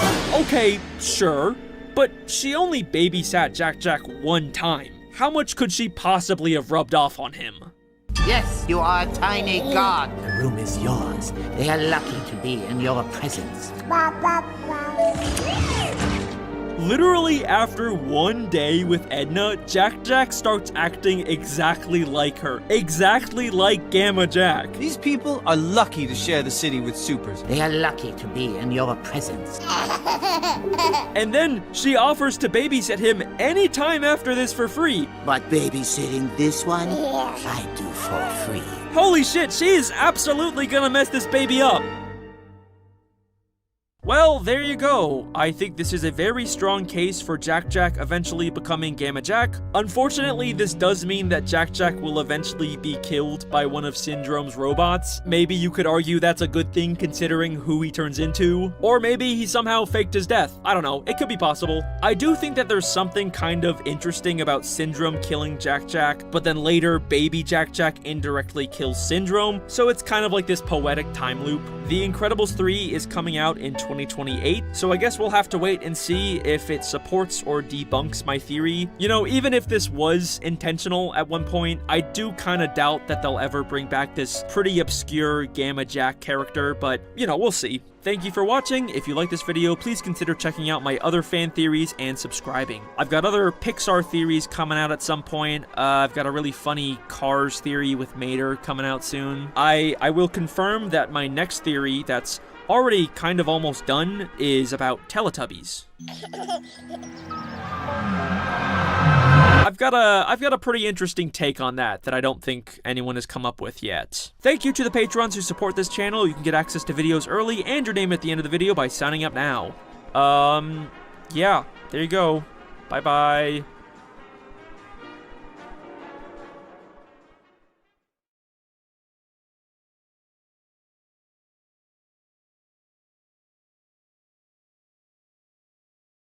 And when everyone's super, no one will be. Syndrome from The Incredibles might seem like a joke character turned petty villain, but when I look beyond his flamboyant gadgets and catchphrases, I find a villain so cleverly crafted that he stands among Pixar's finest creations, and perhaps even as animation's most iconic megalomaniac. I'll be a bigger hero than you ever were. He's driven by a warped obsession with greatness, an obsession that leads him to shatter every moral boundary. But not just that, also is full of contradictions, despises superheroes, yet craves to be one, which makes him disturbingly ambitious, dangerously relatable, and ultimately his own worst enemy. The Incredibles came out just before the superhero movies trend took over Hollywood. Even after 2 decades, Syndrome remains one of the standout elements that keeps the film feeling fresh and unique, even, dare I say, incredible? But what drives Syndrome's hypocrisy, his obsession, and his endless list of fatal flaws? And how does he mirror the very hero he despises? There's a reason Syndrome is unforgettable.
And it's not just because of his flashy gadgets. Crafting a villain like him is a masterclass in writing complexity, which you'll learn too.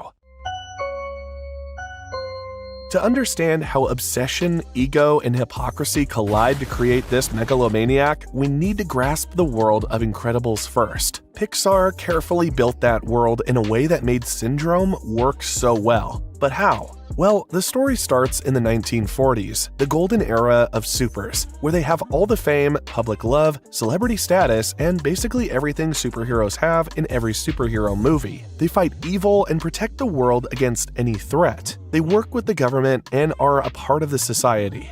We are introduced to Mr. Incredible, or Bob Parr, as a 25-year-old slim-waisted, exceptionally tall and muscular man with a broad chest, shoulders, and arms. He's incredibly strong and physically invulnerable. Bob thrives on fighting crime. He's always busy chasing robbers and rescuing cats. In fact, just hours before his wedding, he's out preventing accidents, stopping a bank robbery, and even halting a train crash.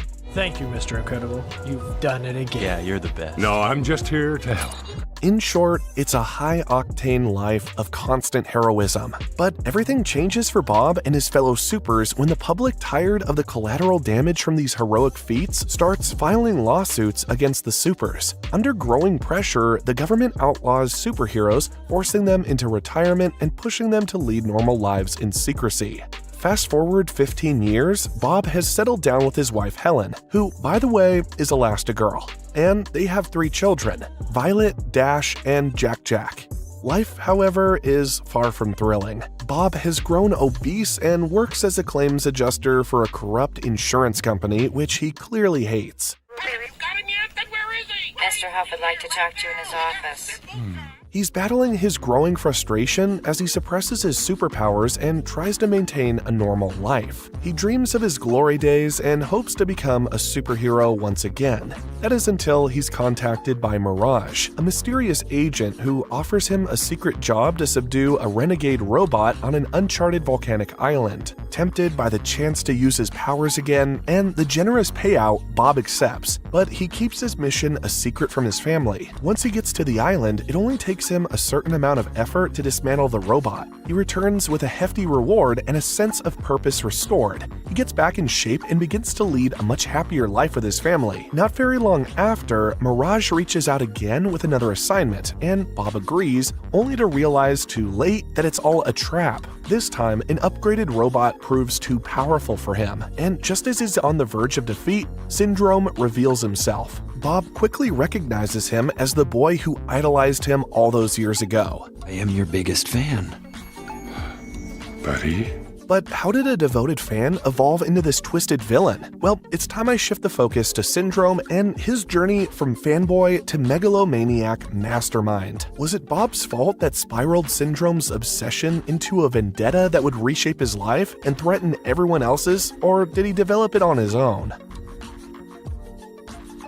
Syndrome first appears in the movie as Buddy Pine. He is a loud, eccentric kid who claims to be Mr. Incredible's #1 fan. Although he lacks powers, Buddy is obsessed with the dream of becoming a superhero. But not just any superhero, he has branded himself as Incrediboy and envisions himself as Mr. Incredible's sidekick. He even sneaks into Mr. Incredible's car, pestering the hero mid-mission, and insists on taking him along. He claims that Mr. Incredible doesn't need to worry about training him. He already knows Mr. Incredible's moves, crime-fighting style, and catchphrases. But Mr. Incredible, understandably, refuses to bring a kid into dangerous situations. But Buddy is obsessed with the idea of becoming a super, to the point that he appears out of nowhere in the middle of a fight where Mr. Incredible is stopping an infamous bank robber, Bon Voyage.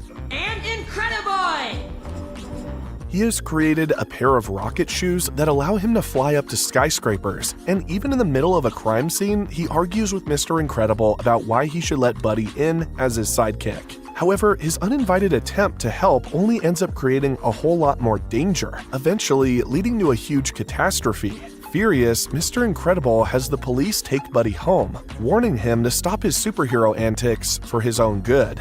Instead of learning from this experience, Buddy internalizes the rejection and turns it into a lifelong grudge. He perceives this moment of rejection as humiliation, which becomes a deep-seated grudge, one that will drive his twisted ambitions for years to come. When we meet him again, he's no longer Buddy. He's Syndrome, a self-made supervillain with weapons so advanced they make superpowers seem weak. Over the years, he's turned his brilliance into building deadly technology, selling his inventions and weaponry to governments worldwide. This wealth has enabled him to build his own high-tech fortress on a remote island, complete with an army and his romantic interest, Mirage, who is also his right hand in his evil plan of domination. He's attracted to power. So am I. Syndrome isn't just a fan gone wrong. He's a man whose wounded pride transformed into a relentless, megalomaniacal obsession. His arc makes me wonder what drives someone to turn admiration into a mission of total annihilation. He's determined to redefine heroism on his own terms, no matter the cost. His vendetta against superheroes is rooted in a bitterness he's nursed for years. Rejected and humiliated by his idol, Buddy didn't just let go of his dream, he weaponized his resentment. To him, superheroes weren't noble or exceptional. They were frauds who hoarded greatness and denied him a chance to prove himself. So he set out on a mission to bring them all down. So, driven by this obsession, Syndrome dedicates his life to creating weapons powerful enough to destroy any superhero. And what's his ultimate goal? Well, to systematically wipe out every last one of them. He lures supers to his island, testing his deadly inventions on them until he perfects the ultimate weapon. But Syndrome's ambitions don't stop there. After eliminating the world's superheroes, he plans to unleash his killer robot on a city only to defeat it himself. In his mind, this public display would make him the ultimate hero, who's adored by everyone, the very acclaim that he believes he was denied as a child. He craves more than revenge. He wants the spotlight he feels he deserves all along, aiming to replace the very heroes he despises and emerge as the only superhero left. Now, the point that deserves a bit more of our attention is just how deep an ambition must run that it takes the shape of a full-blown megalomaniac madness. In Syndrome's case, this obsession was perfectly revealed in the following particular scene. Mr. Incredible gets into Syndrome's computer and finds the record showing how, one by one, each hero fought against the Omnidroid. But no one could survive the second encounter with an improved version. This scene exposes the depth of Syndrome's obsession. Syndrome has dedicated his entire life to this vendetta, pouring every ounce of his genius and resources into a single-minded mission to exterminate superheroes. For him, it's not enough to kill a few, he's methodically wiping them all out, testing his machines on them as though they were lab experiments, adjusting and perfecting each iteration to ensure there's no escape. This is obsession in its purest form, and it's driven by a grudge that he has clung to since childhood. But even this isn't the endgame.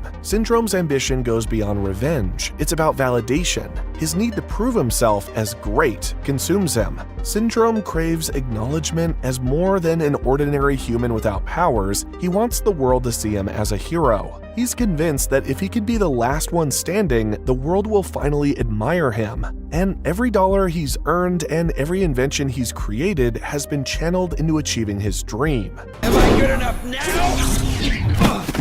Who's super now? I'm Syndrome, your nemesis at it! Yet his obsession has also made him dangerously arrogant. Syndrome believes his brilliance and technology make him invincible. In his eyes, he's not only superior to Mr. Incredible, but to all superheroes. They're relics of an outdated system, while he envisions himself as the future. His pride blinds him to the risks of his own ambition, leading him to believe he's above all consequences. Oh, I'm real enough to defeat you! And I did it without your precious gifts, your oh-so-special powers. In the end, he's so wrapped up in his need to prove himself that he loses sight of everything else, including his own humanity and all the moral boundaries. But how far would Syndrome really go to get the respect he craves? Syndrome's bitterness has transformed him into something truly evil. He's cynical and convinced that respect can only be achieved through fear. See?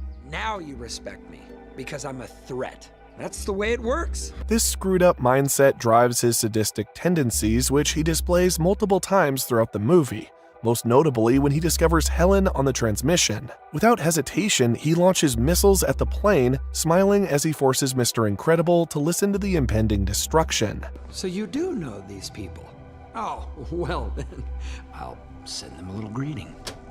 His cruelty runs so deep that even the presence of children on the plane doesn't stop him. He views them merely as collateral damage in his bigger mission, and as is the case with all evil megalomaniacs, Syndrome's disregard isn't limited to his enemies. He's willing to risk the life of his closest ally just to prove Mr. Incredible wrong. In this scene, even if Mr. Incredible does end up harming Mirage, it will only help Syndrome prove that Mr. Incredible was never truly a hero. And if he doesn't and let her go, as we see him do in the movie, it confirms Mr. Incredible's weakness. I mean, come on you guys, tell me if this isn't the best display of obsessive, sinister villainy you've seen in an animated movie. This is some Joker from the Dark Knight level of Machiavellian manipulation right here. But even at his most villainous, Syndrome shares surprising similarities with Mr. Incredible. Now, I know what you're thinking, how could an immoral megalomaniac possibly resemble the heroic protagonist of the story? Allow me to explain.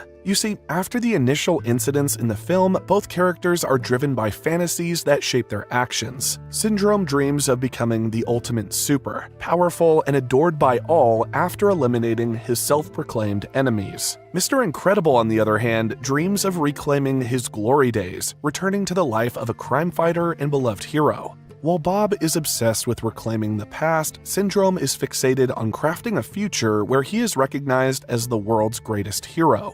Ironically, their obsessions are also their downfalls. Bob's longing to feel super again clouds his judgment, putting him and his family at risk. And once he realizes this, he's overcome with regret, admitting that his need for validation led him to undervalue his family.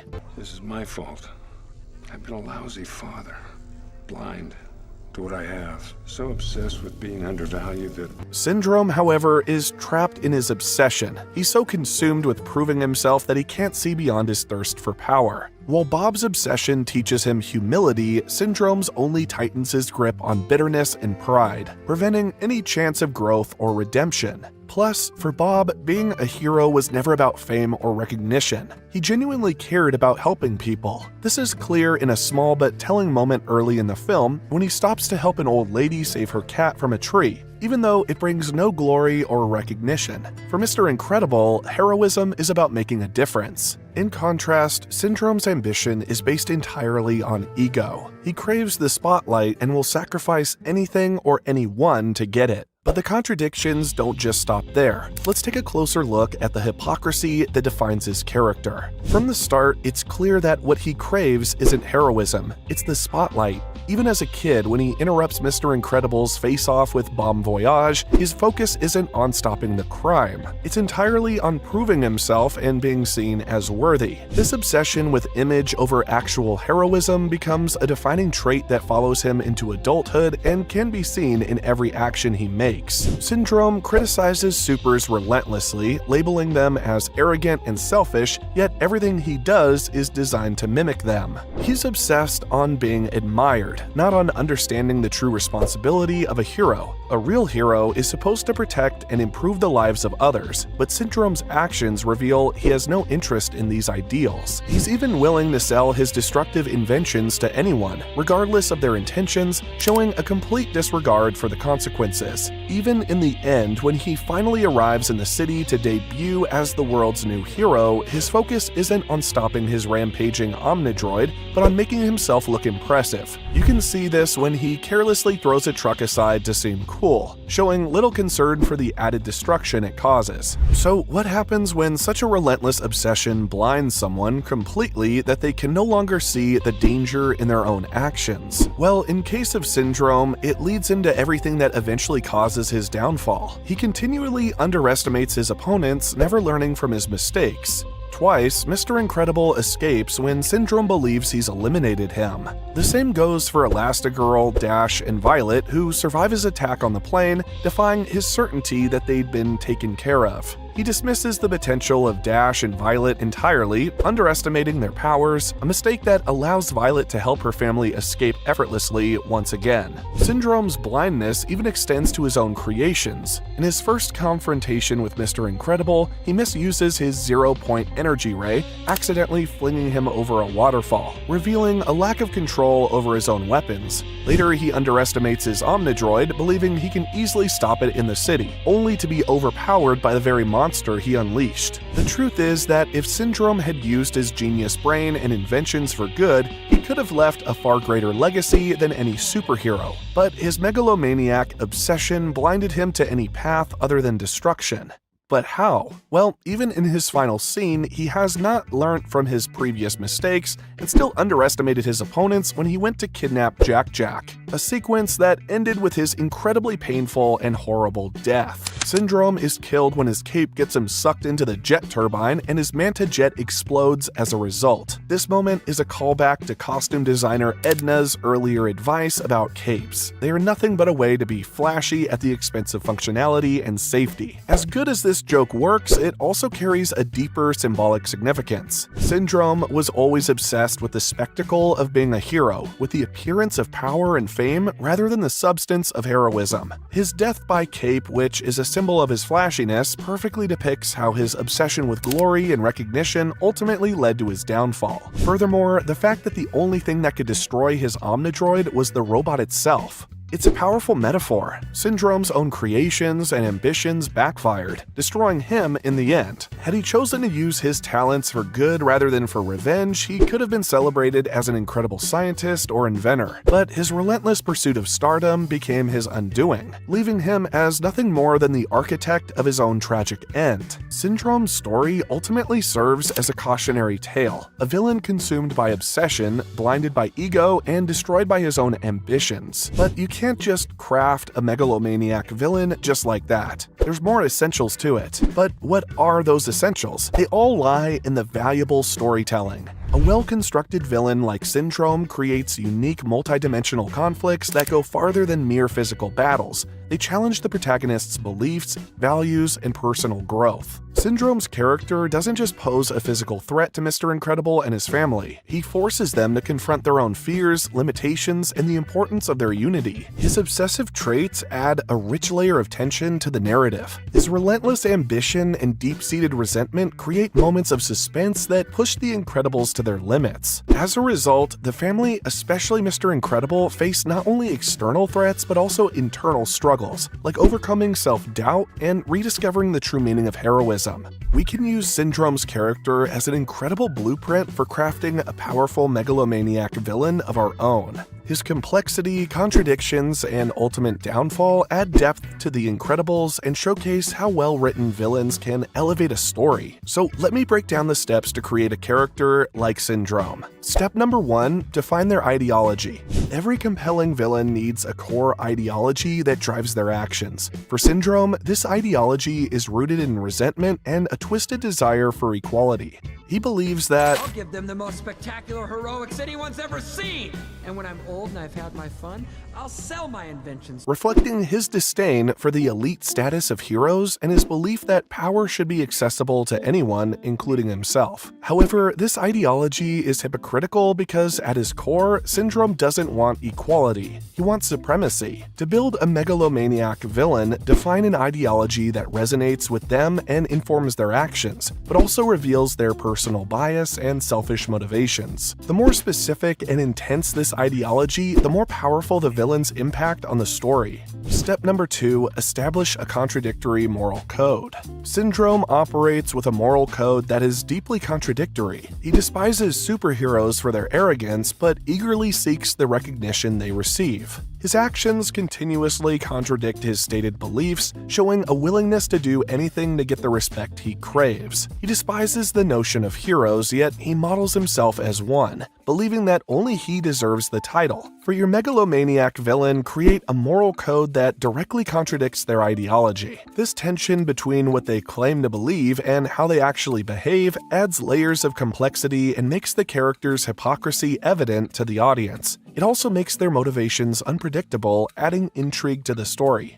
Step number 3, heighten their need for control and recognition. Every well-written megalomaniac villain has an intense need for control, recognition, and validation. Syndrome's entire arc is fueled by his desire to prove his worth and establish himself as the ultimate hero, even if it means eliminating every real hero in his path. His meticulous planning, from the Omnidroid tests to his scheme to save the city, highlights his need for absolute control over the narrative. This need for control and recognition is what ultimately blinds him to the consequences of his actions, making him vulnerable. When writing a villain like Syndrome, emphasize their hunger for power and control, making it clear that they see themselves as the hero of their own story. This desire for control will create dramatic conflicts as they attempt to bend every situation to their will. Step 4. Infuse their genius with a fatal flaw. A perfect megalomaniac villain should be both brilliant and flawed. Syndrome's genius is undeniable. He's a gifted inventor with technology that rivals superpowers. Yet his fatal flaw, which is his obsession with his ego and his need to outshine real heroes,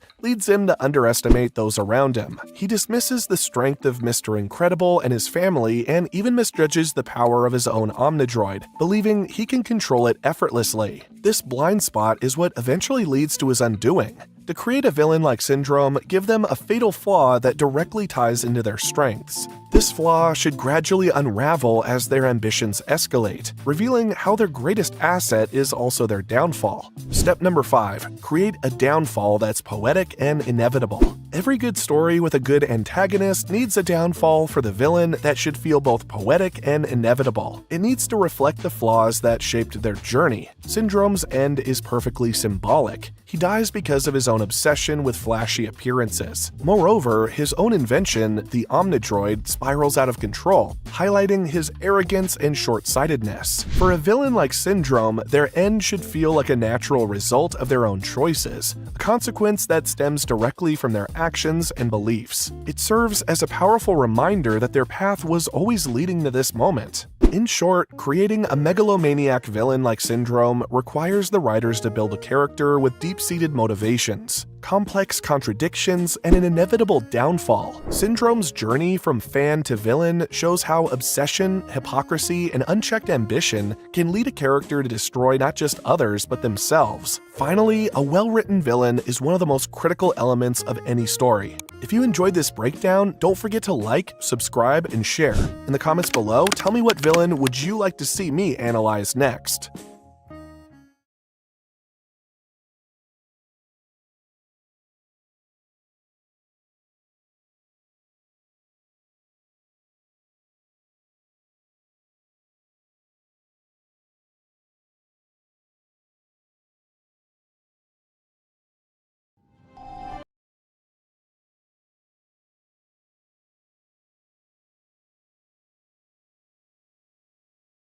Officially gone to the rap. This video is sponsored by Keeps. First video of 2022, let's do this. I've probably mentioned this before, but The Incredibles is my favorite movie of all time. Pixar is my favorite animation studio, but maybe that's a bit of a normie opinion. Either way, it's a crime that all these new Pixar movies are getting pushed onto Disney Plus for free. I'd much rather pay out my actual money for a Pixar film than a directly Disney film, but that's off topic. Today, we're covering the scene that changed The Incredibles, the absolute pinnacle from one of Pixar's absolute pinnacles. The Incredibles is regarded as a cult classic film of one of the best, easily elevated as much more than just a good film with endlessly quotable and well-produced scenes. But which one's the best, and why is it so good? How did it ascend the movie from a great movie into a masterpiece? Let's find out it all and more. Let's begin. Now, there are many scenes that could be construed as the best in the film. If you asked Kid Me, I'd probably say it was the 100-mile dash, living out my peak childhood fantasy of sprinting unshackled, or maybe the Jack reveal that had me coming back in cinemas multiple times to see. The commentary about rewarding mediocrity was a surprise hit later on, very daring that they casted 2 Sonics for that scene, I can't believe you don't want to go to your own son's graduation. It's not a graduation. He is moving from the 4th grade to the 5th grade. But then there's the moments with all the iconic lines. No capes, where's my super suit, and got busy! The confrontations, the family connections, the creative use of powers, the scene that awoke something in me. But no, the one we're going with today is genuinely the most emotive scene in the movie. The darkest moment that admittedly has become a bit of a meme in its entirety. It's the moment that Mr. Incredible discovers all of his super friends have become exterminated, one by one. And the world he knew of is officially gone to the wrath of this megalomaniac. We actually start with Mr. Incredible for quite a while before that iconic room, sticking with him as he goes on this mission. First gaining access through those transport pods, then crossing borders with this great reveal.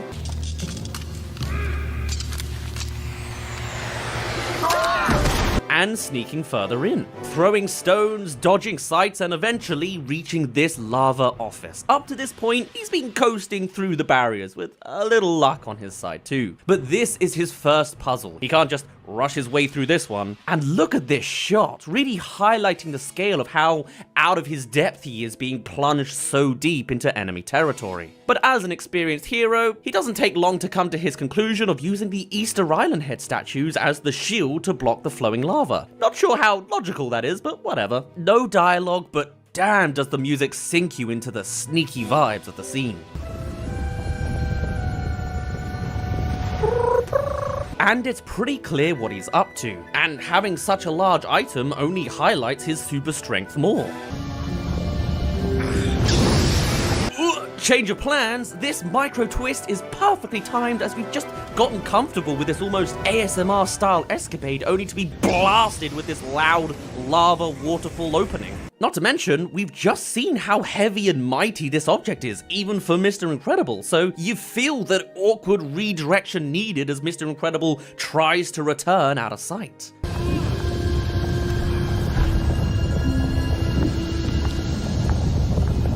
Classic. This is basic theater, but always satisfying to see play out well. And with animation, you can time it absolutely perfectly. But now, Mr. Incredible can rush in. Oh, I've seen Ice Age before. Hopefully we don't leave it that close. Damn, again with that swanky spy music with what's essentially an animated album cover. This is a fantastic example of just great cinematography and composing coming together. A real successful love letter to those 1960s spy movies this film is taking inspiration from. I totally see what people mean when they say Pixar movies belong in the cinema. This is top tier visuals and sound work. And speaking of top tier quality, we need to upkeep the quality on your toppest tip with the subscription service that combats male pattern baldness. Ironic coming from me, considering, you know. But even Mr. Incredible himself has to deal with it. Enter Keeps, the personalized treatment plan that helps to combat the symptoms of hair loss. How does it work? Well, thankfully with Keeps, you gain access to doctor-recommended quality care without actually having to book a doctor's appointment.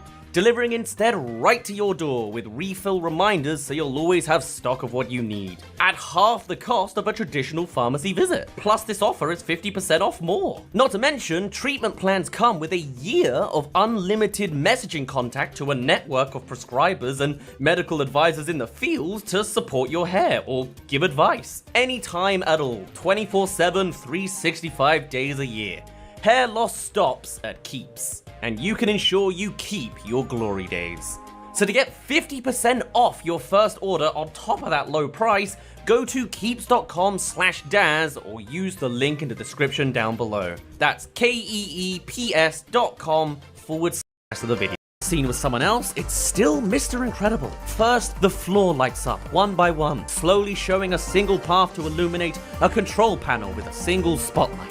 Dramatic, dynamic, and 100% pushing your eyes to follow a certain direction, which to be fair is cinematography 101 anyway. Syndrome really is one for presentation, it seems. And so, as Mr. Incredibles walks calmly towards the center, we too start to relax in this obviously empty dark room. He sits down with a click and a notably echoey reverb on it.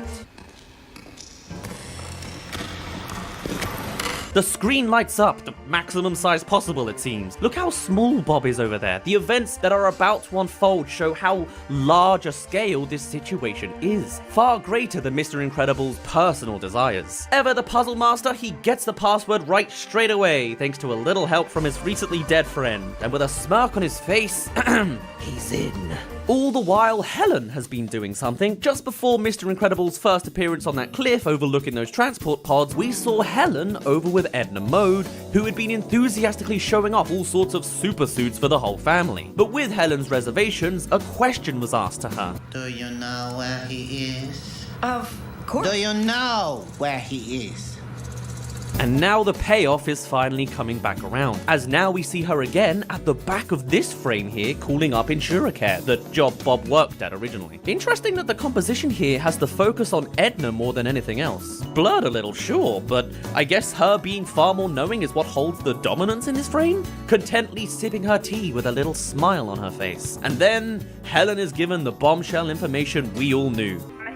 No longer works at InsureCare. My records say his employment was terminated almost 2 months ago. In her mind, she's just coming to the reality that Bob is off, doing his own thing. And then we cut to Bob again. This technique is known as cross-cutting. It's the act of switching back and forth between two scenes to imply they're happening at the same time, because here they are. Just as Mr. Incredible is reaching the height of his mission, gaining all the information beyond the fake assignment he was originally given, Helen is now in the know. But it could be a hero thing, or it could be a cheating thing too, in her mind. Still, Mr. Incredible is now reading all the exposition. Or I guess he got tired after island operations and just wants to jump to the supers? Yeah, he's a fighter, not a reader. He's certainly got a more stern look on his face now, and then here it is.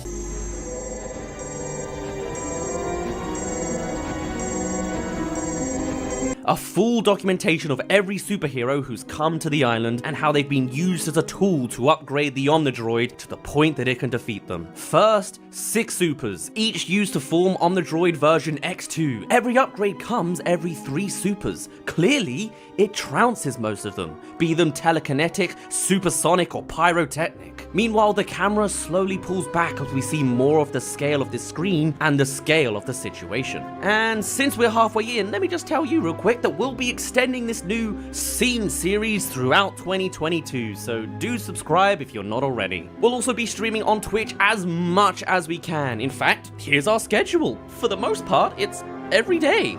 Follow or even subscribe over there. Or of course, here's a million other links. Our Discord has been reshuffled, everything's sort of upgraded, but for now, back to the best movie of all time, in my opinion. Cut back to Helen and she's dejected, putting down the phone as Edna looks across the frame. Back to Incredible again, 7 supers down, 8, 9, the Omnidroid growing more limbs and more direction as the powers of gravity and seismic waves are taken down. This isn't the end of it, and Mr. Incredible knows it. The camera's now static, the full scope unfolding, and like it's been going on a while.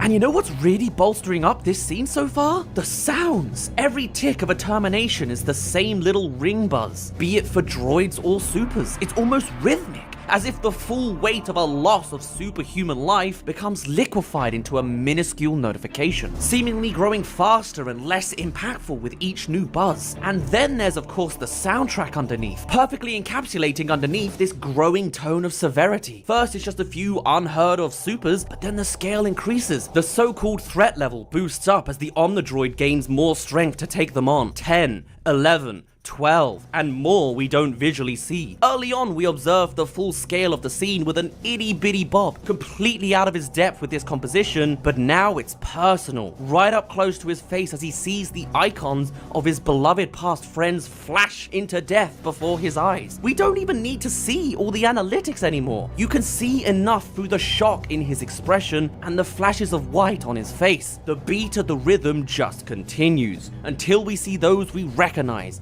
Bean, the man who was seen as missing near the start of this movie and left as a skeleton down in the caves, officially terminated. 13, 14, 15. The flashes continue as Incredible holds his face in his hands, and the music only continues to rise through its slow crescendo. Cross-cut to Edna Mode, who comes to Helen with a proposition. All it is a tracker, but how do you present that? How's about a dolly zoom with such distance between your actors, physically making Helen larger in the frame to show how enticed she is to being given this compromise that can solve her newly discovered conundrum.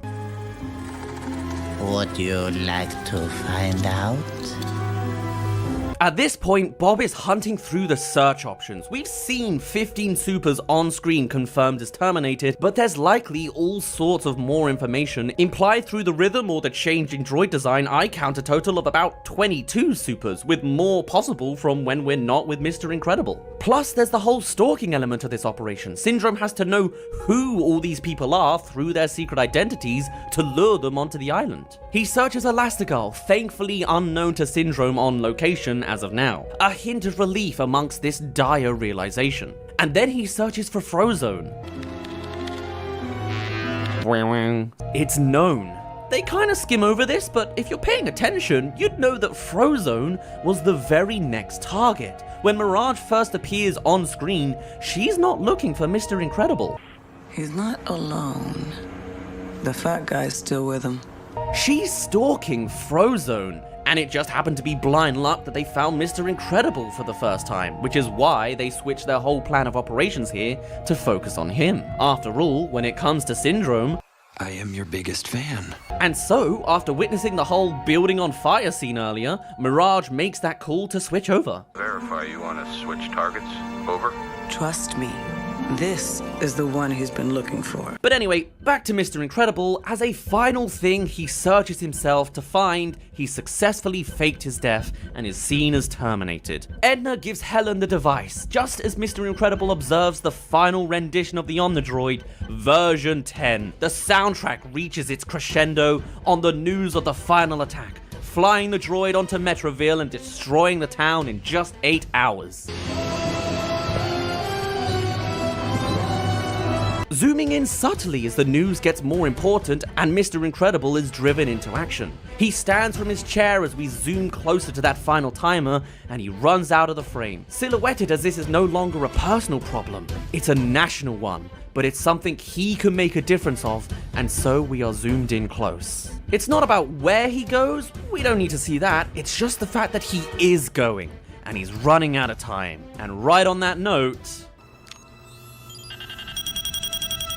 bam! This isn't a dark, empty room. It is full to the brim with illumination now, like being captured by the authorities or exposed in some interrogation room. It's uncomfortably bright and fortified with hundreds of cannons. Look at all of them. The music is at its active height and you can barely hear it amongst all the alarms and drama of this moment.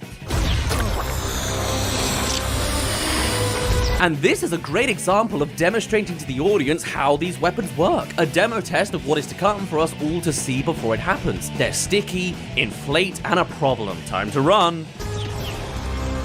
And as he does, he trips. Worst case scenario. We get shots of 3 of the cannons, shots of his fall from this angle very, very briefly, as well as this one. The cannons again. 8 of them. Overwhelming. We see him struggle on the ground. The cannons, 2 of them, getting closer. Now his face. As the drama picks up, so do the shots, growing nearer and nearer to the subjects. 2 cannons, his face, his perspective. We see what's going on in his mind. Just a straight line out of there. Just got a blaze through. His face again, as he expresses the sheer direness of his scenario right now. But he goes for it. Now with a wider shot, but more handheld in quality, as the camera turns a little shaky, only adding to the moment more. We're all feeling a little shaky at this point. The music getting faster and faster, more repetitive as it all increases, but we're on the move, so it's time for a change of cinematic pace. As Mr. Incredible covers distance, so too do the cannon shots, scrolling along with him as we see there's plenty more cannons awaiting him at each meter progressed. The shots are hitting as we see Mr. Incredible power through, but the cannons just keep firing.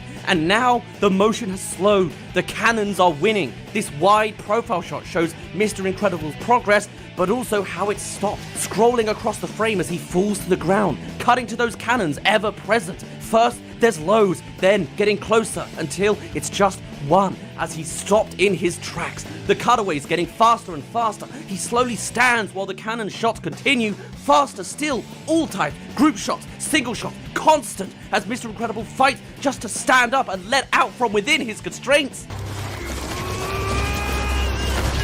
But it's over. The cannons were too much, and Bob is defeated. Completely swarmed, he looks up, and we see from his perspective, Mirage coming closer, completely tilted from Incredible's awkwardly forced posture, and that inflating glue only engulfing more of the screen and his view, ending on a hand on the hip and audio muffling away. Wow.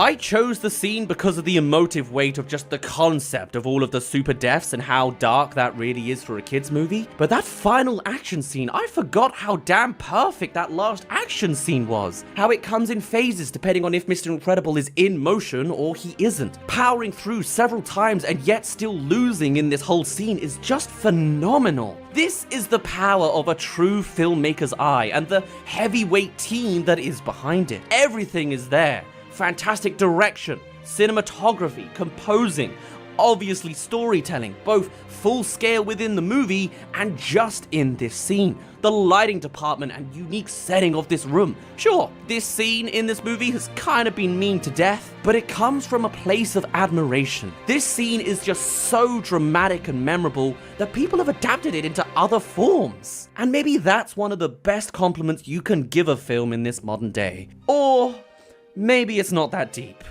Either way, I could watch this movie a million more times than I already have in my lifetime. This is how you do a brilliant scene. One that truly elevates this production into some of the best there is, period. Now, if only they could translate that to Incredibles 2. But that's a video for another time. For now, I'm gonna end it off here. My name's been Daz. You didn't really care. Don't get hit with any giant inflating glue, please. And I'll see you all in a bit. Also check out our Twitch because we stream all the time now and it's a thing I'm putting a lot more effort in this year.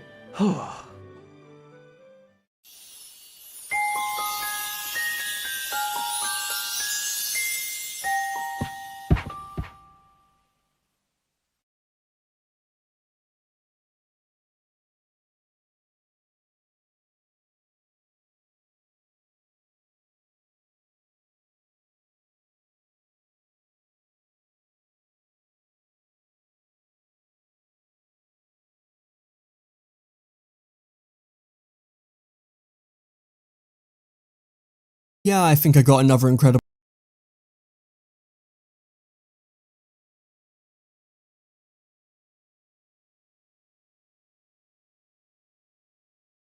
video in me, why not? You're gonna listen to me ramble anyway, it might as well be about one of my favorite movies. You're probably looking at this video's title and saying to yourself, solving the Incredibles timeline? I thought the timeline was already solved years ago. And you wouldn't be completely wrong about that. For over 2 decades now, most people have been content with placing the Incredibles anywhere in the 1960s, 1970s, or most commonly and specifically 1962. This is the commonly agreed upon year that Incredibles 1 takes place in, with the end of the superhero glory days being placed sometime around the late 1940s, specifically 1947. This matches the 15-year time gap between the banning of superhero activity and the end of the time skip. It also just makes sense visually, as The Incredibles has a very distinct 1960s retrofuturistic aesthetic, as confirmed by director Brad Bird and others who worked in the production design for Incredibles 1 and its sequel. This film is set in a sort of an alternate universe, mid-60s world. The original film was kind of a 50s-ish aesthetic. We wanted to push it forward a bit to 62-ish. Not to mention the detail that pretty much outright confirms The Incredibles takes place in 1962 can be found when Bob is reading the newspaper and finds out about Gazerbeam's disappearance. Zooming in on the newspaper confirms that the date is May 16th, 1962. So, case closed, right? Not exactly. As much as I love The Incredibles and how I think it's one of the best movies ever made, it's clear that not as much care was put into making the timeline make a ton of sense. Which, fair enough, the movies and their stories should come first, especially since the Incredibles franchise doesn't really put that much focus on its lore outside of optional material. Cough cough, the NSA tapes, cough cough. But this hurts my agenda of The Incredibles being a perfectly written movie, so I'm not happy, Bob, not happy. While we may have an exact date that more or less confirms the year the film takes place in, there are several small details and inconsistencies about the rest of the Incredibles timeline that have been driving me insane for years now, and I don't really see anyone bringing them up. Now, a lesser person would just write these off as plot holes or contrivances and leave it at that, but my problem is that I'm not normal. So I wanted to lay out everything I could gather about the Incredibles timeline, whether it makes sense or not, and see if I can either find ways to fit it into the commonly accepted 1962 timeline, or if I can possibly BS my way through a completely made up timeline that takes some creative liberties with the errors I find. I also just find talking about this stuff interesting, and and I encourage you to soak up all of this information and try and create your own timeline if you disagree with where mine goes. So let's just jump straight into it. The Incredibles timeline that most people are familiar with goes as such. In 1947, Mr. Incredible and Elastigirl, or Bob and Helen, both get married. That's not the most important detail. Mr. Incredible is sued by Oliver Sandsweet after preventing his attempted suicide at the cost of accidentally injuring the man with significant damage to his neck. Hey, I saved your life! You didn't save my life, you ruined my step! While it isn't stated if this lawsuit was successful, this was only the beginning. On that same night, Mr. Incredible saved the train from crashing and potentially killing multiple people on board at the cost of severely injuring a lot of people. The class action lawsuit filed by people who were injured on the train is implied to have been successful and cost the United States government millions of dollars. And after Mr. Incredible was sued, the public became far more comfortable with filing lawsuits against superheroes and holding them accountable for the damage they cause on a daily basis. This would lead to the government launching the Superhero Relocation Program and finally banning superhero activity. Then 15 years passed in 1962 and the events of Incredibles 1 play out, with Incredibles 2 starting exactly where Incredibles 1 ended. Apologies for the brief plot summary, but it's needed so we can jump straight into the specifics. This timeline, when explained like this, makes complete sense. It's solid and not very complicated to understand. It's when you decide to look into all of the events that happened in between this 15-year time skip that things start to get a little bit shaky. The most apparent issue lies with the dates given by Edna Mode when discussing many of the supers who died due to cape malfunctions. When you're watching the movie, this is a very darkly comedic scene, and it's easy to get too swept up in finding it funny and forgetting that the dates Edna gives don't make a ton of sense if you believe superhero activity was banned in 1947. While we don't know the exact dates of every hero who died due to a cape malfunction, we do know the exact dates for Thunderhead and Stratigale. November 15th to 58. His cape snagged on a missile.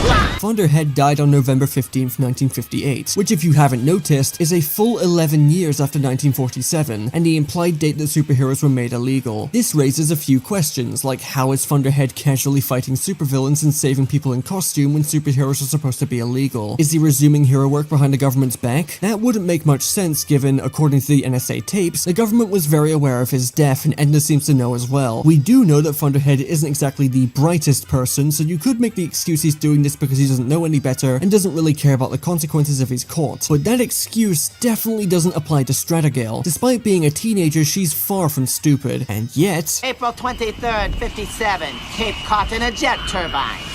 Stratigale died on April 23rd, 1957, over a year before Thunderhead. I highly doubt that these two were both doing hero work behind the government's back, especially given they're in costume and spotted by civilians. Stratigale flies up to a plane just to wave at people. She's making her presence known on purpose. If these two were both doing this once supers were outlawed, then I think the government would have caught on and arrested them by now. And let's not forget, there were superheroes present at Bob and Helen's wedding who were close friends with them. You want to know who they were? Dynaguy, Thunderhead, Stratigale, and Metaman.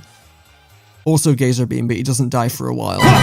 Ignoring the fact that Stratigale is somehow still meant to be a teenager here, all four of these heroes died due to cape malfunctions in action, as explained by Edna. Meaning if all of these heroes died in action while superheroes were still legal, it had to have been after Bob and Helen's wedding. At the very least a couple of years after, to explain why Stratigale and Thunderhead's deaths are a year apart. I find it unrealistic to think the legality of superheroes continued all the way from 1947 up until 1958. Because, still assuming Incredibles 1 takes place in 1962, that would mean superheroes were only made illegal for about 4 years. And I don't think the film gives the impression that Bob suddenly became overweight, depressed, and in the middle of a midlife crisis after only 4 years without hero work. It saps a lot of the impact away from the time skip and makes his desperation less believable. There's also another detail that people tend to forget, and that's when Mr. Incredible searches for Elastigirl on Syndrome's computer. As stated on her file, Elastigirl was last spotted doing hero work in 1955, and it can be implied that this is when she decided to retire and settle down to raise her family alongside Bob. If we assume that superheroes are still legally doing hero work in the late 50s, I don't think this implies that supers were banned in 1955, and that this was just a conscious decision on Elastigirl's part. I think it also makes sense to place Violet's birth around this time, considering she's meant to be 14 by the events of Incredibles 1, and Helen doesn't strike me as the kind of character to resume hero work when she has a newborn baby to attend to.